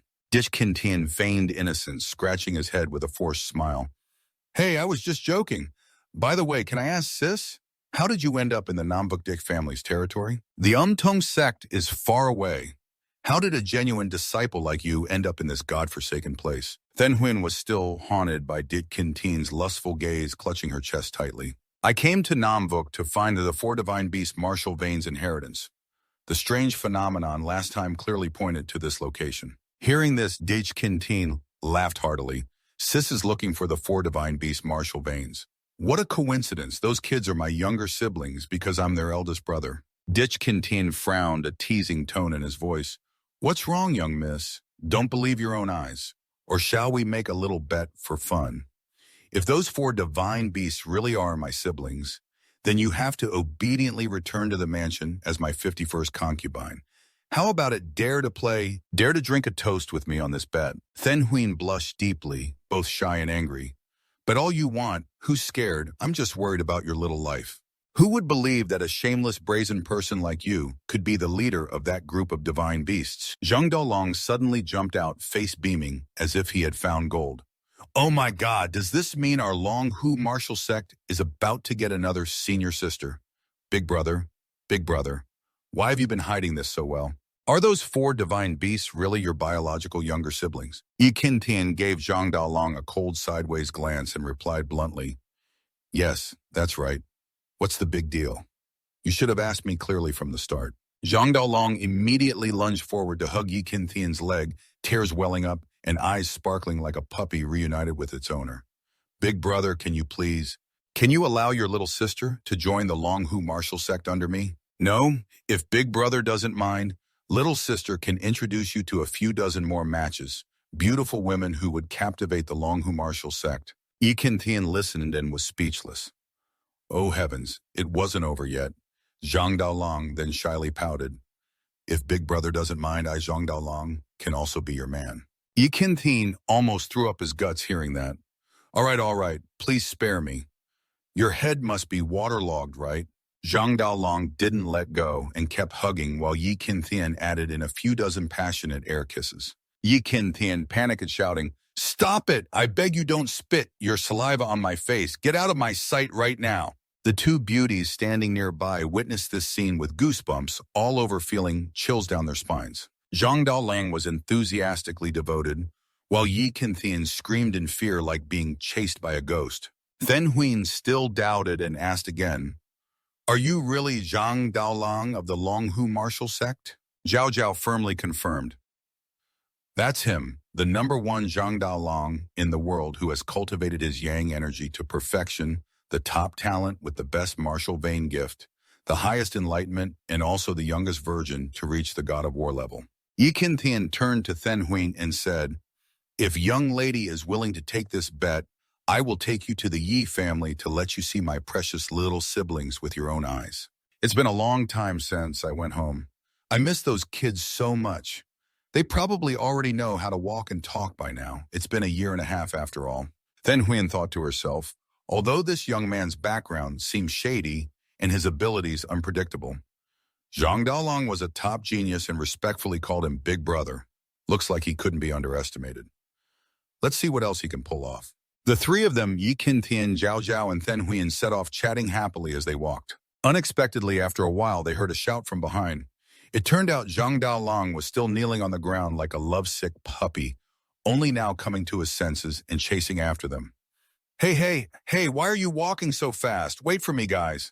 Upon arriving at the Yi residence, Yi Kin Thien called out loudly, Mother, your unfilial son has returned. As soon as they stepped inside, the steward hurried out to greet the young master. A few days ago, while you were away, the clan chief received several letters from the Ngo family.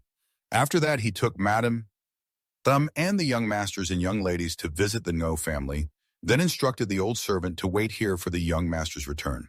Yikintian was utterly shocked. What? Mother took all the kids to the Ngo family. A bad premonition suddenly rose in Yikintian's heart. This is not good. His expression immediately darkened like the sky before a storm. Gotai, whether you are my grandfather or not, if you dare lay a finger on my mother, dare mess with my children, dare harm the Yi family, I swear I will make the No family wish they were dead. I swear. Beside him now were only his mother and 4 young children. If anything happens to them, Yi Qintian swore he would raze the No family to the ground. Yi Qintian hurriedly told Zhao Zhao, I have to go to the No family. You stay here and guard the Yi family. Don't leave until I come back. As long as no one leaves, I guarantee no one will dare touch a hair on their heads. Zhao Zhao understood the urgency, didn't ask further, and nodded firmly, Yes, young master. Then he summoned his divine beast, Halcyon Dog, who appeared from the void as a magical spatial vortex slowly opened. Master, do you need the dog for something? Halcyon Dog appeared wagging its tail excitedly, looking very happy. Dick Kintian rubbed its head and said to the little dog, I have to be away for a while. You stay home and take care of the Deitch family for me. Be careful. Anyone who dares to come near the Deitch family to cause trouble or has dark intentions, deal with them harshly. Absolutely no mercy. Understood. Halcyon Queen wagged his tail happily and obeyed his master. Got it, master. Chung Dao Lung, standing nearby, saw the dog suddenly appear and his soul almost flew away. His face turned pale. He hurriedly got into a fighting stance. Oh my God, what kind of freak is this? Then Huan also gaped in surprise, covering her mouth with her hand. This dog is not ordinary. The aura it gives off is really fierce. Are these also subordinates of this kid? Honestly, it was terrifying. Then Deitch Kintian raised his hand to whistle loudly. From the sky, a huge shadow slowly descended. Kim Sidiu heard his master's call and immediately flew over to greet him. The gust from its wings, flapping strongly, almost blew the 2 people below's hats off. Dit Kintian hurriedly told Kim Dio to quickly take them to the Ngo family right away. Then Huan once again opened her eyes wide and mouth agape. What kind of strange divine beast is this now? This power is really overwhelming. What kind of background does this kid have to have so many tough subordinates? Such strong monsters all obediently follow his orders. That night, the moon was late and the night was quiet. Outside the Deitch family walls, a group of masked people sneaked in. Hands holding shiny weapons, they were creeping inside stealthily. A leader whispered orders to report, brothers. His Majesty has issued secret orders. Today we must bathe the entire Deitch family in blood. This is a once-in-a-thousand-years opportunity to act. Ngototo has been lured away by the Ngo family's strategy. They have already sent her off with the 4 great diamond warriors. Now inside, the Deitch family is as empty as a basket with no masters left guarding it. They began to move quickly like squirrels climbing the wall, preparing to rush in and massacre. The leader arrogantly ordered, brothers, prepare yourselves. On my signal, rush in all at once. Today we will kill freely until the blood runs like a river. However, before he could finish speaking, one of his feet had just stepped inside the Deitch family. He had no idea that he had just stepped into the door of death. He itched at the sight before him. A lazy voice suddenly rang out. Who are you guys to have the nerve to barge into my Deitch family like this? And even boldly talk about bathing this place in blood? Who gave you the guts to be so reckless? You're just a bunch of ants who don't know your limits. In front of him now was a small dog sitting comfortably in a folding chair. Its legs were crossed on the table, holding a bunch of American grapes in its hand. It was munching happily as if it were vacationing on Nha Trang Beach, no joke. The leader angrily shouted, Who the hell are you? But the little dog remained calm, not even bothered. It leisurely chewed grapes, enjoying the rare peaceful moments while its master was away. How could it miss this golden opportunity? An impatient assassin spoke up, Sir, let's just charge in. Why bother arguing with a dog? After all, it's just an animal. The leader thought it made sense. The strong ones of the Deitch family must have all left already. Let's just rush in and slaughter.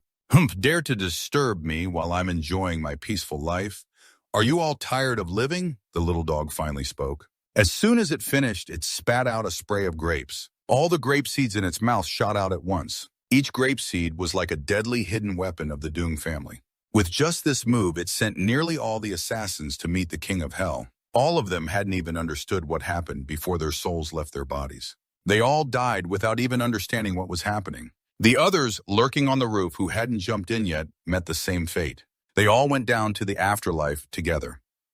Only the leader stood there dumbfounded. In utter terror, how could something as small as grapes have such terrifying power? The little dog disdainfully said, "Relying on a bunch of worthless trash like you to dare charge in and cause trouble. You even dare to blaspheme and demand to bathe my master's entire clan in blood. Truly gutsy as a winter melon." Saying that, the little dog lightly swung a claw sharp as a razor, cutting a faint cold light.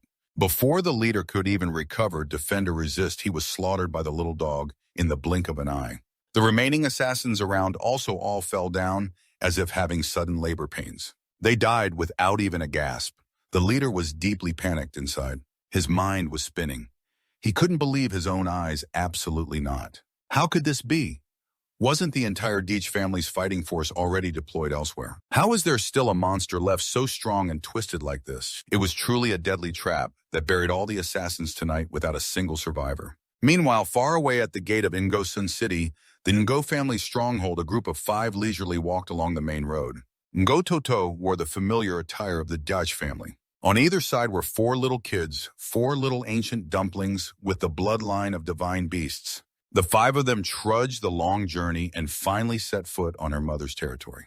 The 4 little treasures of Kintin were named after the 4 divine beasts, Deitch Huyen Dig Tug Dit Long and Ditch Ho. The kids chattered as they walked, "Mother, why do we have to come to this godforsaken place? Older brother already said that Grandpa doesn't like our whole family." Hearing this, Ngototo felt a flicker of unease rise inside. Her eyes involuntarily became tense. Secretly, she began to suspect that if the Ngo family was really attacked by the royal clan, the scene before her could not be this peaceful. The letter said the royal clan had massacred them with countless casualties, yet now the Ngo mansion was quiet as a grave. Moreover, there were no signs of destruction or the smoke of war, but her feet felt nailed to the ground, unable to lift. Godoto's heart was tangled like a ball of yarn, restless and uneasy. What if Mother was truly doomed, and this time she risked coming back? Still holding hope to reconcile the deep hatred between the Deitch and Ngo families, if the deal succeeded, it would be a miracle after 8 years. Thinking this, she turned to command the 4 little dumplings. "Come on, kids, let's visit Grandma together." As the 5 entered the Ngo family, Ngo Toho felt as if time had rewound, 17 years returning once again to an old haunt. The 2 guards glanced at her, and immediately their eyes went wide and mouths agape. One's eyes darted like a rat's. His lips curled in scorn. "Oh wow, isn't this the traitor girl from our Ngo family back in the day? How shameless to come back here now." The other joined in with a mocking tone. "The family head is really cunning to trap her into coming back on her own. And she even brought along all the kids." With a loud slam, the main gate of the Ngo family suddenly shut. Godoto was startled, confused, asking, what's going on now?" The 4 little treasures immediately clung tightly, their tiny hands gripping their mother's clothes, not letting go. At that moment, the head of the Ngo family, Ngo Taye, slowly emerged with a large troop of Ngo clan warriors behind him. He laughed heartily, his tone overly sincere. "Oh, my dear daughter, you finally came home." But the faces behind him were cold as ice, their smiles mechanical, clearly filled with schemes and deceit. Ngototo tried to stay calm, forcing out a call of "Father," then immediately switched to a serious tone and questioned, "Father, you lied to me, didn't you?" Ngosun City is peaceful and unharmed, not even a feather out of place, no signs of battle, completely intact. All the Ngo family uncles are perfectly fine. Who's hurt? Why are you pretending to deceive me? If the royal clan really struck, not only would Ngosun City be in ruins, but the whole Ngo family clan wouldn't be standing here intact. Hearing this, Ngotai A immediately changed his expression faster than flipping a rice paper. His tone icy cold. "No need for a loud explosion to lure you back obediently, right?" As soon as the words were spoken, the Ngo family immediately deployed a tight encirclement formation around the 5 people. Ngototo, among the black-clad group, looked at the dots. Besides the clan leader Ngotai a 9th-grade battle king of the real rank, there were 4 other big shots, also powerful battle kings. How could the rookie battle king alone handle such a formidable enemy team? The 4 little treasures, seeing the intense atmosphere, automatically surrounded and protected their mother, shouting in unison, "Mom, Grandpa is such a fake!" The whole No family is full of top-level bad guys. Ngo Toto's face turned pale like Sun Wukong after being drugged. Her heart ached like it was being cut. It turned out the one digging her grave again was her own father, who had never treated her like a real daughter, but like a stepchild always seeking to exploit her. What was the reason, after all? Ditch Ho and Ditch Tu, seeing their mother sad, hurriedly whispered sweet words to comfort her. "Mom, don't cry. If those bullies dare to pick on you, we'll take them down." Memories from the past suddenly flooded back.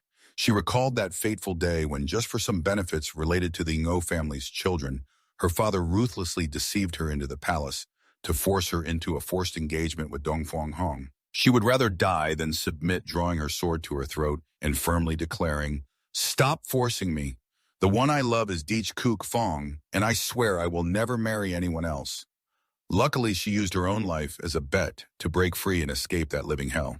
Ngo Toto's tears fell like a heavy rain, her heart in unbearable pain, staring straight into her father's eyes and asking, "Why have you always treated me like this? What wrong have I ever done?" Ngo Tai's eyes were bloodshot, furious, and roaring like thunder. "How dare you turn the tables and ask me why? If it weren't for you, would the Ngo family be in such a mess? If years ago you hadn't rejected the royal marriage, would the Ngo family have been oppressed by other clans to the point of no return, mocked for so many years?" Ngo Tai's face was cold as ice as he replied without hesitation, "From the moment you dared to marry that Deech Kook Fong, you ceased to be my daughter.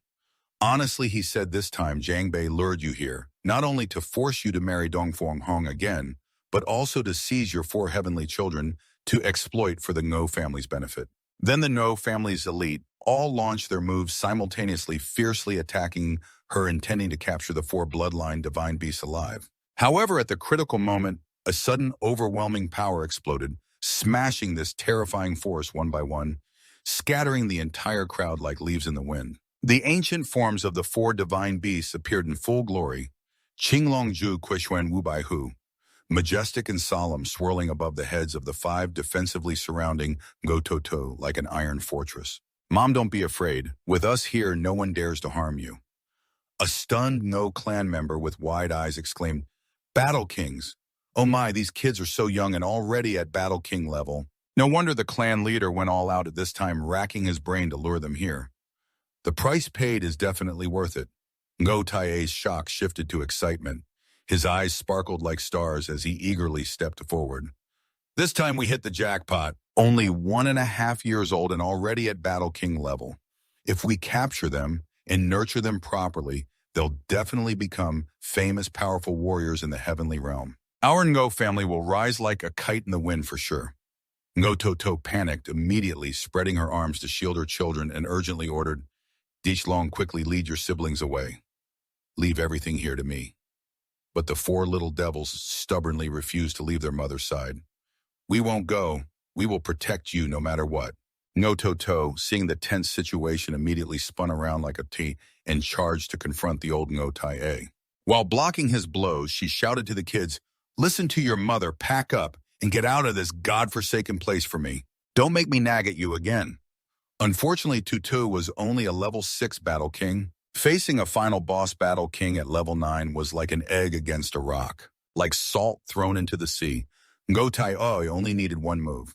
With just one move, Tu took a full combo of SML earth-shattering blows. Severely injured, she collapsed. He arrogantly declared, "Want to leave, not allowed unless I say so. Who dares to step out of here?" Ngo Toto clutched her stomach, grimacing as she sat down in pain and anger. Truly a cold-blooded, heartless person. Even his own daughter didn't escape his ruthless hands. It's really hopeless. The 4 kids panicked, seeing their mother in tatters. 3 of them cried like crazy. One whimpered, "Mom, are you okay?" "Mom, don't leave us," old Ngo Tai. A clasped his hands behind his back. He looked up at the sky with a cold voice like money. "If you want to live peacefully, shut your mouth. If I catch any of you making a sound or moving, I'll send your mother straight to the underworld." Then he laughed loudly like it was harvest time.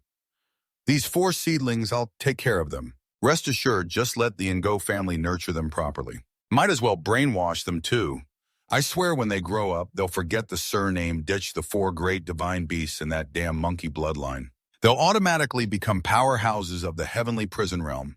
The Ngo family rising to dominate the world will be as easy as a bunny." But life never goes as expected. Before old Ngo Tai could finish laughing, a serious commotion erupted behind him. He startled, quickly turning around to look up. In the sky appeared a gigantic demon beast soaring with wings spread wide. On the back of the monstrous bird were three mysterious figures. The Ngo family folks looked up, dumbfounded, eyes wide in shock, when they recognized Ngo Sun Tun riding the huge bird. The bird shimmered with silver light, dazzling brighter than the sun. The enormous demon beast blocked the entire sky. Its wing beats created a vortex storm that made everyone stagger. The four kids stared, wide-eyed, jaws dropped. "Oh my God, look, there are people riding that bird. They can even control such a massive monster. Unbelievable." From the back of the demon beast, a figure leapt down to the ground. No one else but Dich Kintin, our main character, came to rescue Mom and the siblings. The boy hurried over, a voice full of worry. "Mom, are you okay, Mom?" The four younger siblings brightened at their big brother's arrival, eyes sparkling.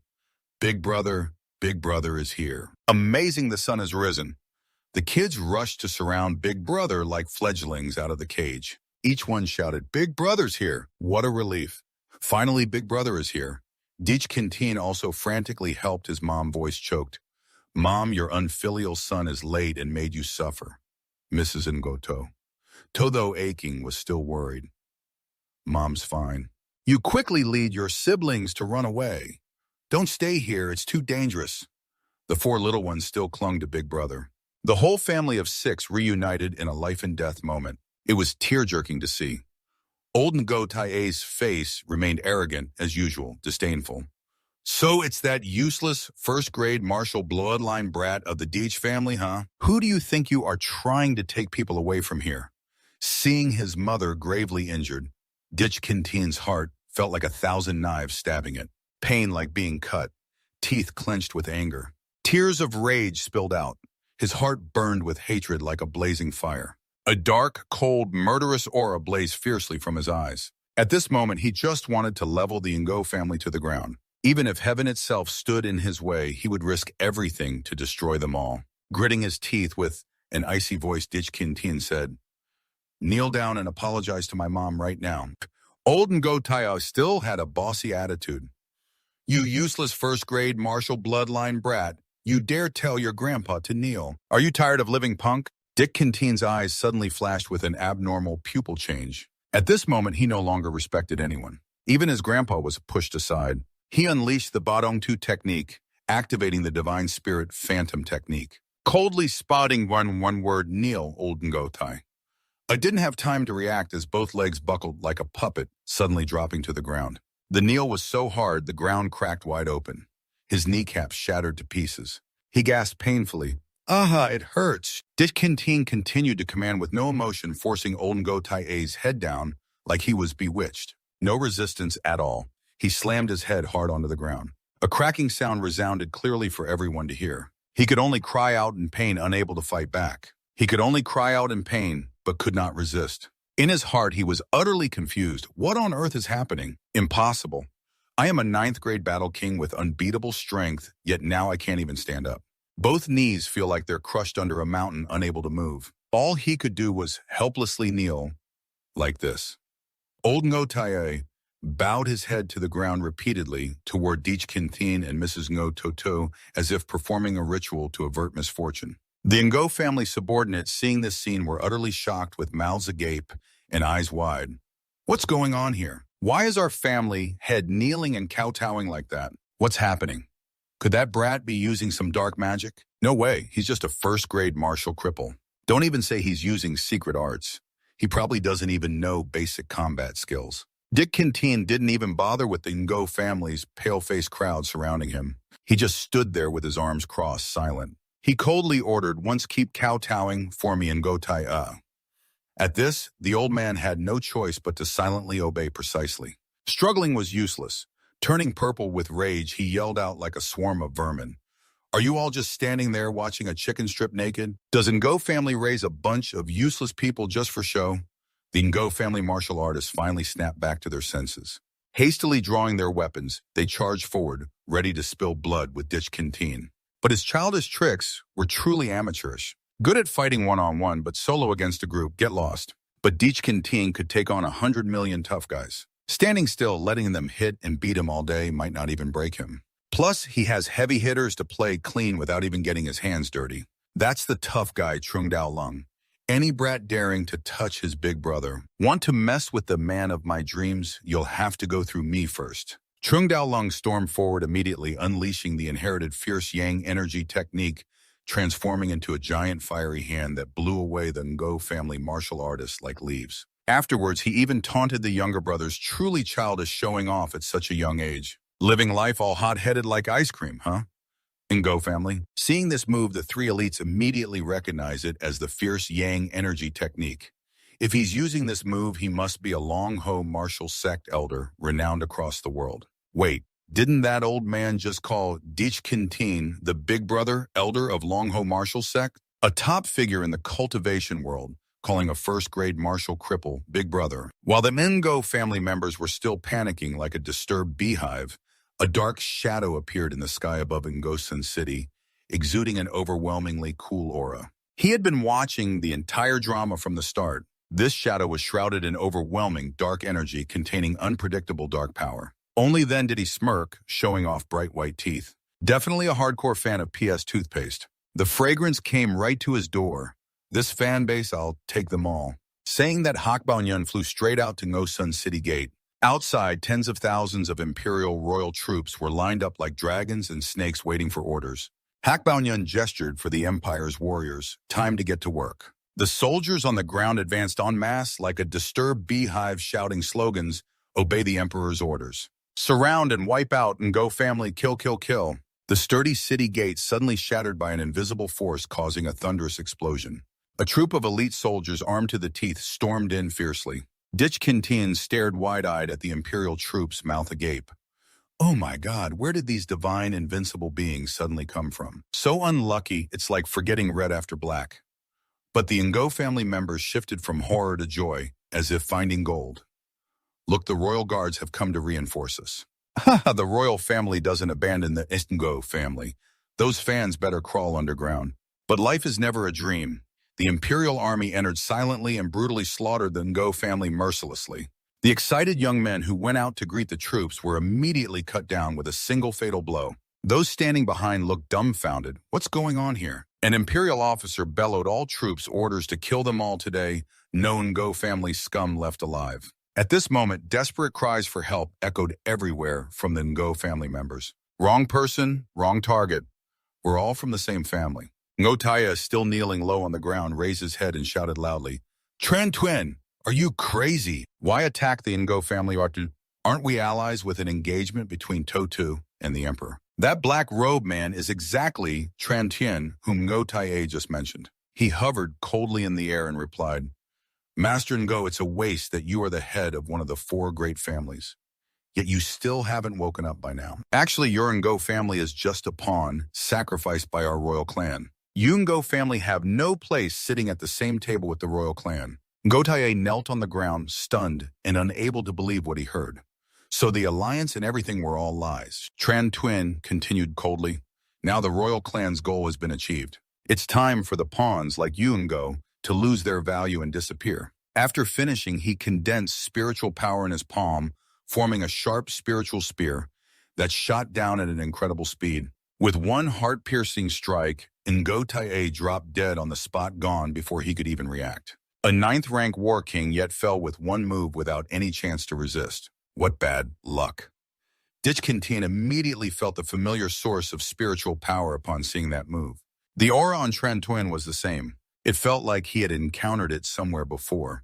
And why has this Tran Tien been staring at Dichkintin since arriving? After thinking hard, Dichkintin suddenly realized his true identity. He was from the Heavenly God Hall. Trung Dao Lung was also startled. The Heavenly God Hall, huh? That mysterious organization founded by Van Thun, capable of being everywhere in the Heavenly Prison Realm. The Heavenly God Hall, besides Halthine and Thung Thung, is truly invincible and unmatched in the world. Tran Twin in the air was a bit shocked. Who would have thought that the kid with hawk-like eyes was smart enough to immediately recognize him? He sneered disdainfully, oh, you're clever. Too bad it's too late. This Tran Tien is said to be a supreme cosmic emperor-level cultivator, even above those low-level war gods. Trung Dao Lung laughed heartily and stepped forward to challenge, his face blooming with a wide grin. Ever since I was little, I've had a burning dream to witness the power of gods. How awesome is he today? Do I have a chance to chop down a god and keep it for fun? As he finished speaking, Trung Dao Lang's internal energy exploded fiercely.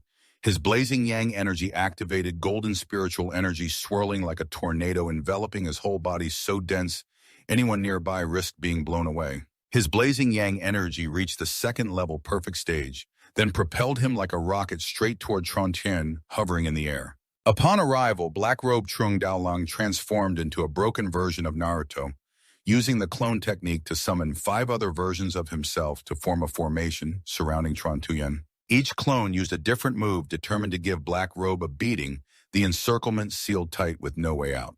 Trung Dao Lang roared as he launched his palm strike.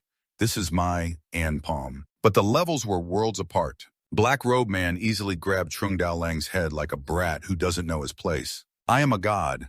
How could a mere mortal like you stand a chance? Trung Dao Lang clearly fell into a weak position. This guy is really tough. All the clones around him dissolved like soap bubbles. Black Robe Man laughed arrogantly, just a worm and an ant daring to dream of tying up an elephant. Truly a frog at the bottom of the well.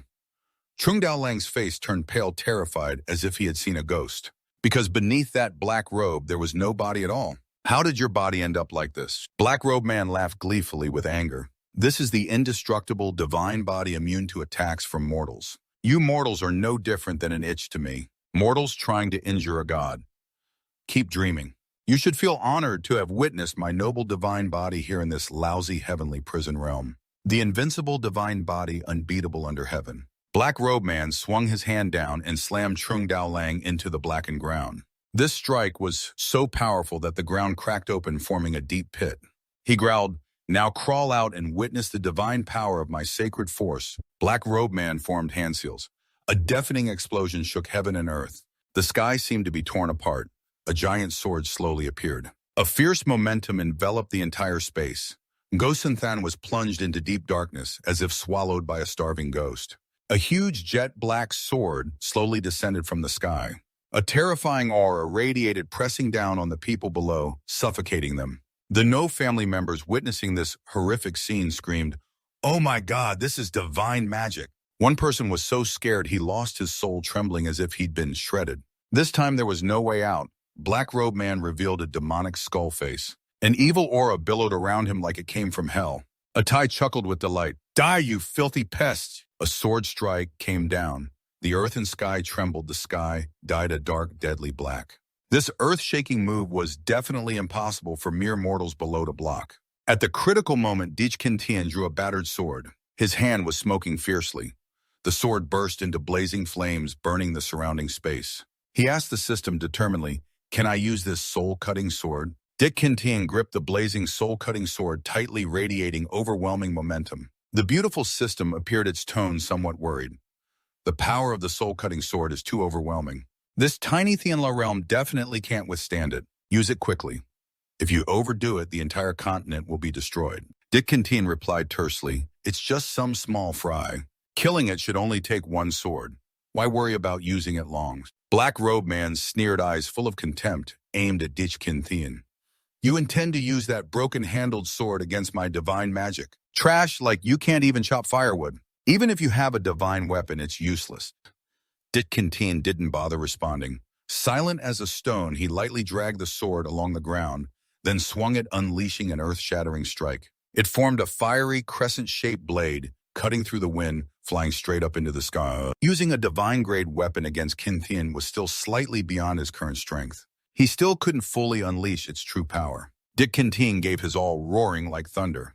This divine slash was terrifyingly powerful and grew stronger by the moment. In the end, it exploded with infinite power, shattering Black Robe Man's divine magic. The giant sword he summoned vanished into smoke in an instant. Black Robe Man's pupils contracted, dissolving in utter terror. Witnessing the sword's earth-shaking light, he was dumbfounded, unable to react at all. He could only stammer out panicked sounds. This is the death strike, rushing straight at him, carrying Dichkin Tian's boundless killing intent. Its terrifying power was unimaginable. The killing intent accumulated from battles in the Hell Myriad realms was not something the shrimp here could endure. Black Robe Man froze like a statue. This kind of strength truly exceeded imagination, more tyrannical than any deity. It was unbelievable that this weak world could produce such a terrifying power. His heart turned cold. It felt like he had just been doused with a whole bucket of ice water. That last strike was a kill shot. In the blink of an eye, there was no chance to fight back or even raise a hand to block. The legendary angelic lightning was supposed to be formidable, but who would have thought he'd die in a godforsaken place like the Thenla realm? What a joke for the world to see. The royal soldiers below were still pumped up, slaughtering the Ngo family royals. He just looked up and saw his elder black robe fall. Immediately, the whole group turned pale, panicking. Even the angelic lightning elder is down. It's really over. This time they've dug their own grave. What do we do now? One stammered. Another shouted like the house was on fire.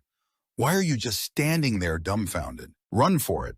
The soldiers heard that and ran like their lives depended on it. For them right now, staying alive is worth more than gold or silver. With that elder dead, who would dare face Dichkinthin's group anymore? Trung Dao Lung stood, frozen like a statue, eyes wide and mouth open. Oh man, the boss just now sliced through like a god of war. So epic, so awesome. Then Huyen beside him also gasped, covering her mouth in shock. He's really this strong. Was I really blind before or what? After that earth-shattering strike, Dichkinthin was clearly past his prime. His hands trembled so much, he couldn't even hold the soul-piercing sword anymore. Quickly, Dichkinthin sheathed the sword back into the system. The sword turned into light and then disappeared. The system issued a long warning due to the soul-piercing sword, possessing power beyond the allowed limit. The user is experiencing backlash, continuous blood loss. Please replenish HP immediately. Dichkinthin collapsed to the ground like a wilted leaf. His whole body went limp, his strength totally drained. He was done for. This time he really overdid it. He was about to faint. Just then, Betrothal and 4 little treasures hurried over. The whole group scrambled anxiously for him. Ngototto's face drained of all color. She frantically called out, "Thienni, are you okay?" The kids ran while crying pitifully. "Brother 2 is hurt. Brother 2, don't scare us." Dichkinthin lay flat on the ground, too tired to move. Secretly cursing the damn seal still not fully lifted, no wonder he couldn't unleash his full power. Then Huyen saw this and hurried over to check. Dichkinthin grabbed her hand, weakly voice hoarse. "Then Huyen, hurry, please let me suck." Then Huyen jumped back, face as red as a gak fruit, stammering awkwardly. Suck. Suck. This isn't really appropriate. This can't be right." Then Huyen struggled with her thoughts intensely. He saved her life, and now he was in danger. Would refusing be ungrateful? Would he think she was ungrateful? Then Huyen gritted her teeth. Fine, whatever sucking it is. After all, saving a life is the most important thing. Without hesitation, she closed her eyes and brought Dichkinthin's face close to her soul. Dichkinthin's eyes widened in confusion. What the heck is she doing? But oh wow, it really felt amazing, like delicious meat and intense rush. One clever little treasure ran over and tugged on Than Huyen's sleeve. "Sister Brother 2 told me to tell you to suck his blood. He means for you to heal him quickly, not literally suck as you're thinking." Than Huyen was speechless, her face burning red as if it might catch fire, wishing she could disappear into a hole out of pure embarrassment. She hurriedly tried to cover up. So that's what he meant. I got it. Awkwardly, she pulled out a miraculous healing pill and stuffed it into Dichkinthin's mouth. Embarrassed to the point of madness, her actions were a bit rough. "I was just looking for the pill." Dichkinthin felt like he'd just gone through hell. Was this healing or torture? As soon as he swallowed the pill, the system announced, "System detection shows healing. Pill user's HP is recovering at light speed." Dichkinthin's energy gradually returned. His mother hurriedly supported him, her voice full of worry. "Thienni, how are you feeling now?" Yu sighed in relief and replied, "I'm fine. Just now the ancient ancestor Hien Lin possessed me for a moment, and I almost couldn't control that terrifying power." Your mother, half in disbelief, asked again, "The ancient ancestor really possessed you?" "Yes, really. Otherwise, how could I have killed that so-called divine being with a single sword strike?"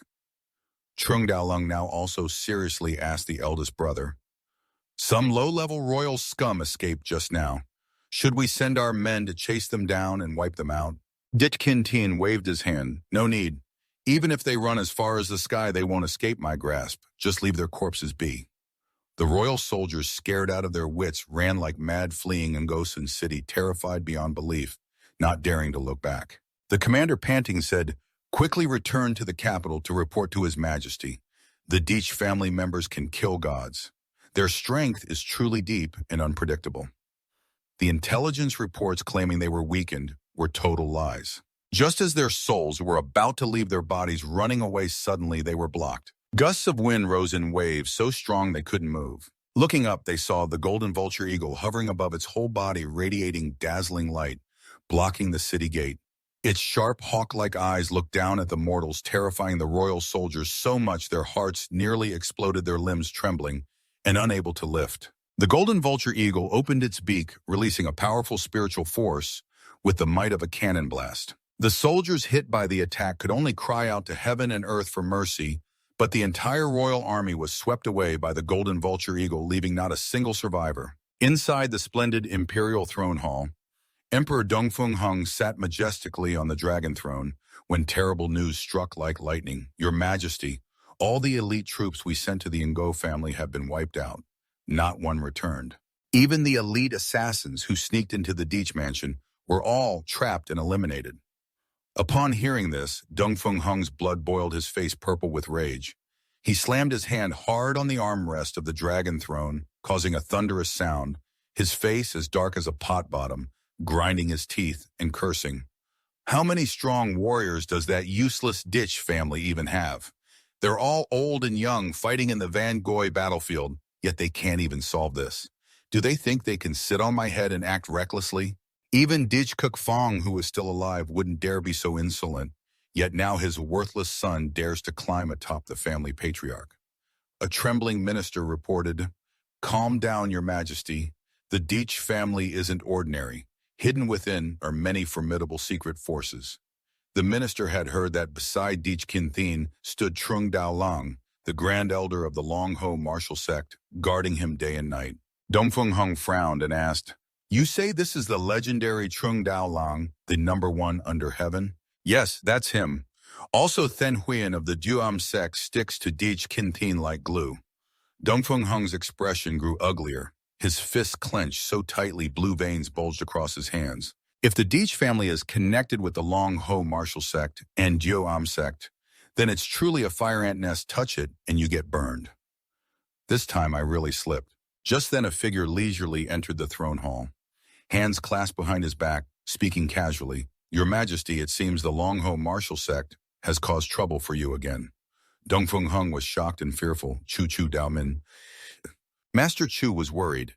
This old man Chu came here to settle the score with Trung Dao Lang. After all, Chu Daomin is one of the 4 great masters of the Long Ho martial sect, wielding immense power. Chu Daomin stroked his silver goatee and sneered.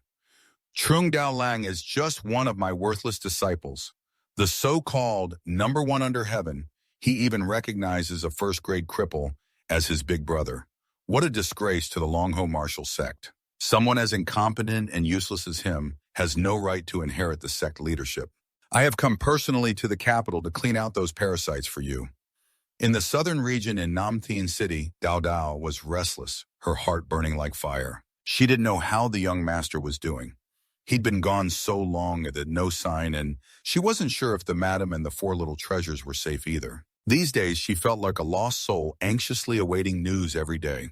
Her heart fluttered with worry, not knowing what Deech Kinthin was doing. She quietly recited the Tao Te Ching to calm her mind. Suddenly, Zhao Zhao saw Deech Kinthin and his group returning from afar. Dick Kinthin led his mother and the 4 little treasures back safely. Trailing behind was none other than Trung Dao Lang. Everyone was intact, not a single hair out of place. Delf Dao happily shouted, "Young master."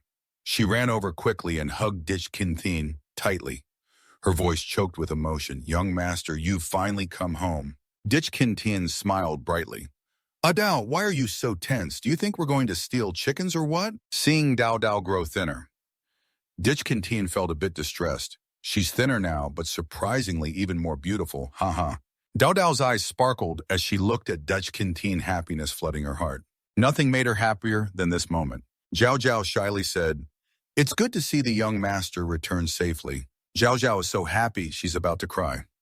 Also, Zhao Zhao has something to report to the young master. Deech Kinthin asked, "What is it?" The tavern sent a message saying Zhao Zhao must deliver it to the young master as soon as possible. Zhao Zhao hurriedly pulled out a letter. Young master, it's this letter. Holding the letter, Deech Kintin read it and immediately sensed something was wrong. When they send news proactively, it definitely means something serious. And what could they not solve that they have to send an invitation letter like this? Could it be another huge problem? After reading the letter, Deech Kintin immediately turned and left. Looks like this is really urgent. Tell Dao Dao that her mother is waiting at home for me, okay? I have to go handle something. Her mother anxiously asked, what's the matter? Why are you in such a hurry? Is it serious? Deech Kintin still kept the Dick family's underground power in the Thinlaw world a secret. What could it be that I can't handle? Don't worry, mother. Shortly after Deech Kintin arrived, as soon as he stepped onto the steps, a few beautiful young ladies crowded around him. Oh, young master, please come inside. Handsome guy, have fun visiting. It was as if Deech Kintin was the rich playboy, a regular customer here. Once inside, their attitude changed 180 degrees. Two beauties immediately served Deech Kintin attentively. Master, how do you find our skills? Is our massage good? Deech Kintin leaned back, thoroughly enjoying it. Oh, wow, just after a good fight, getting a massage like this is pure bliss. Come on, spill it. You ladies summoned me here for some hot news, right? The two QDM girls answered in unison with sweet voices. The summons wasn't issued by us. We're just following orders from above. Next, you have to keep your eyes half closed and be careful. Deech Kintin frowned, confused. Orders? Could it not be serious if I have to be warned like that? As soon as they finished speaking, the two beauties turned into eerie smoke, moving so fast it was hard for the naked eye to follow. In the blink of an eye, both vanished without a trace, leaving Deech Kintin dumbfounded like a cat caught in a rainstorm on the chair.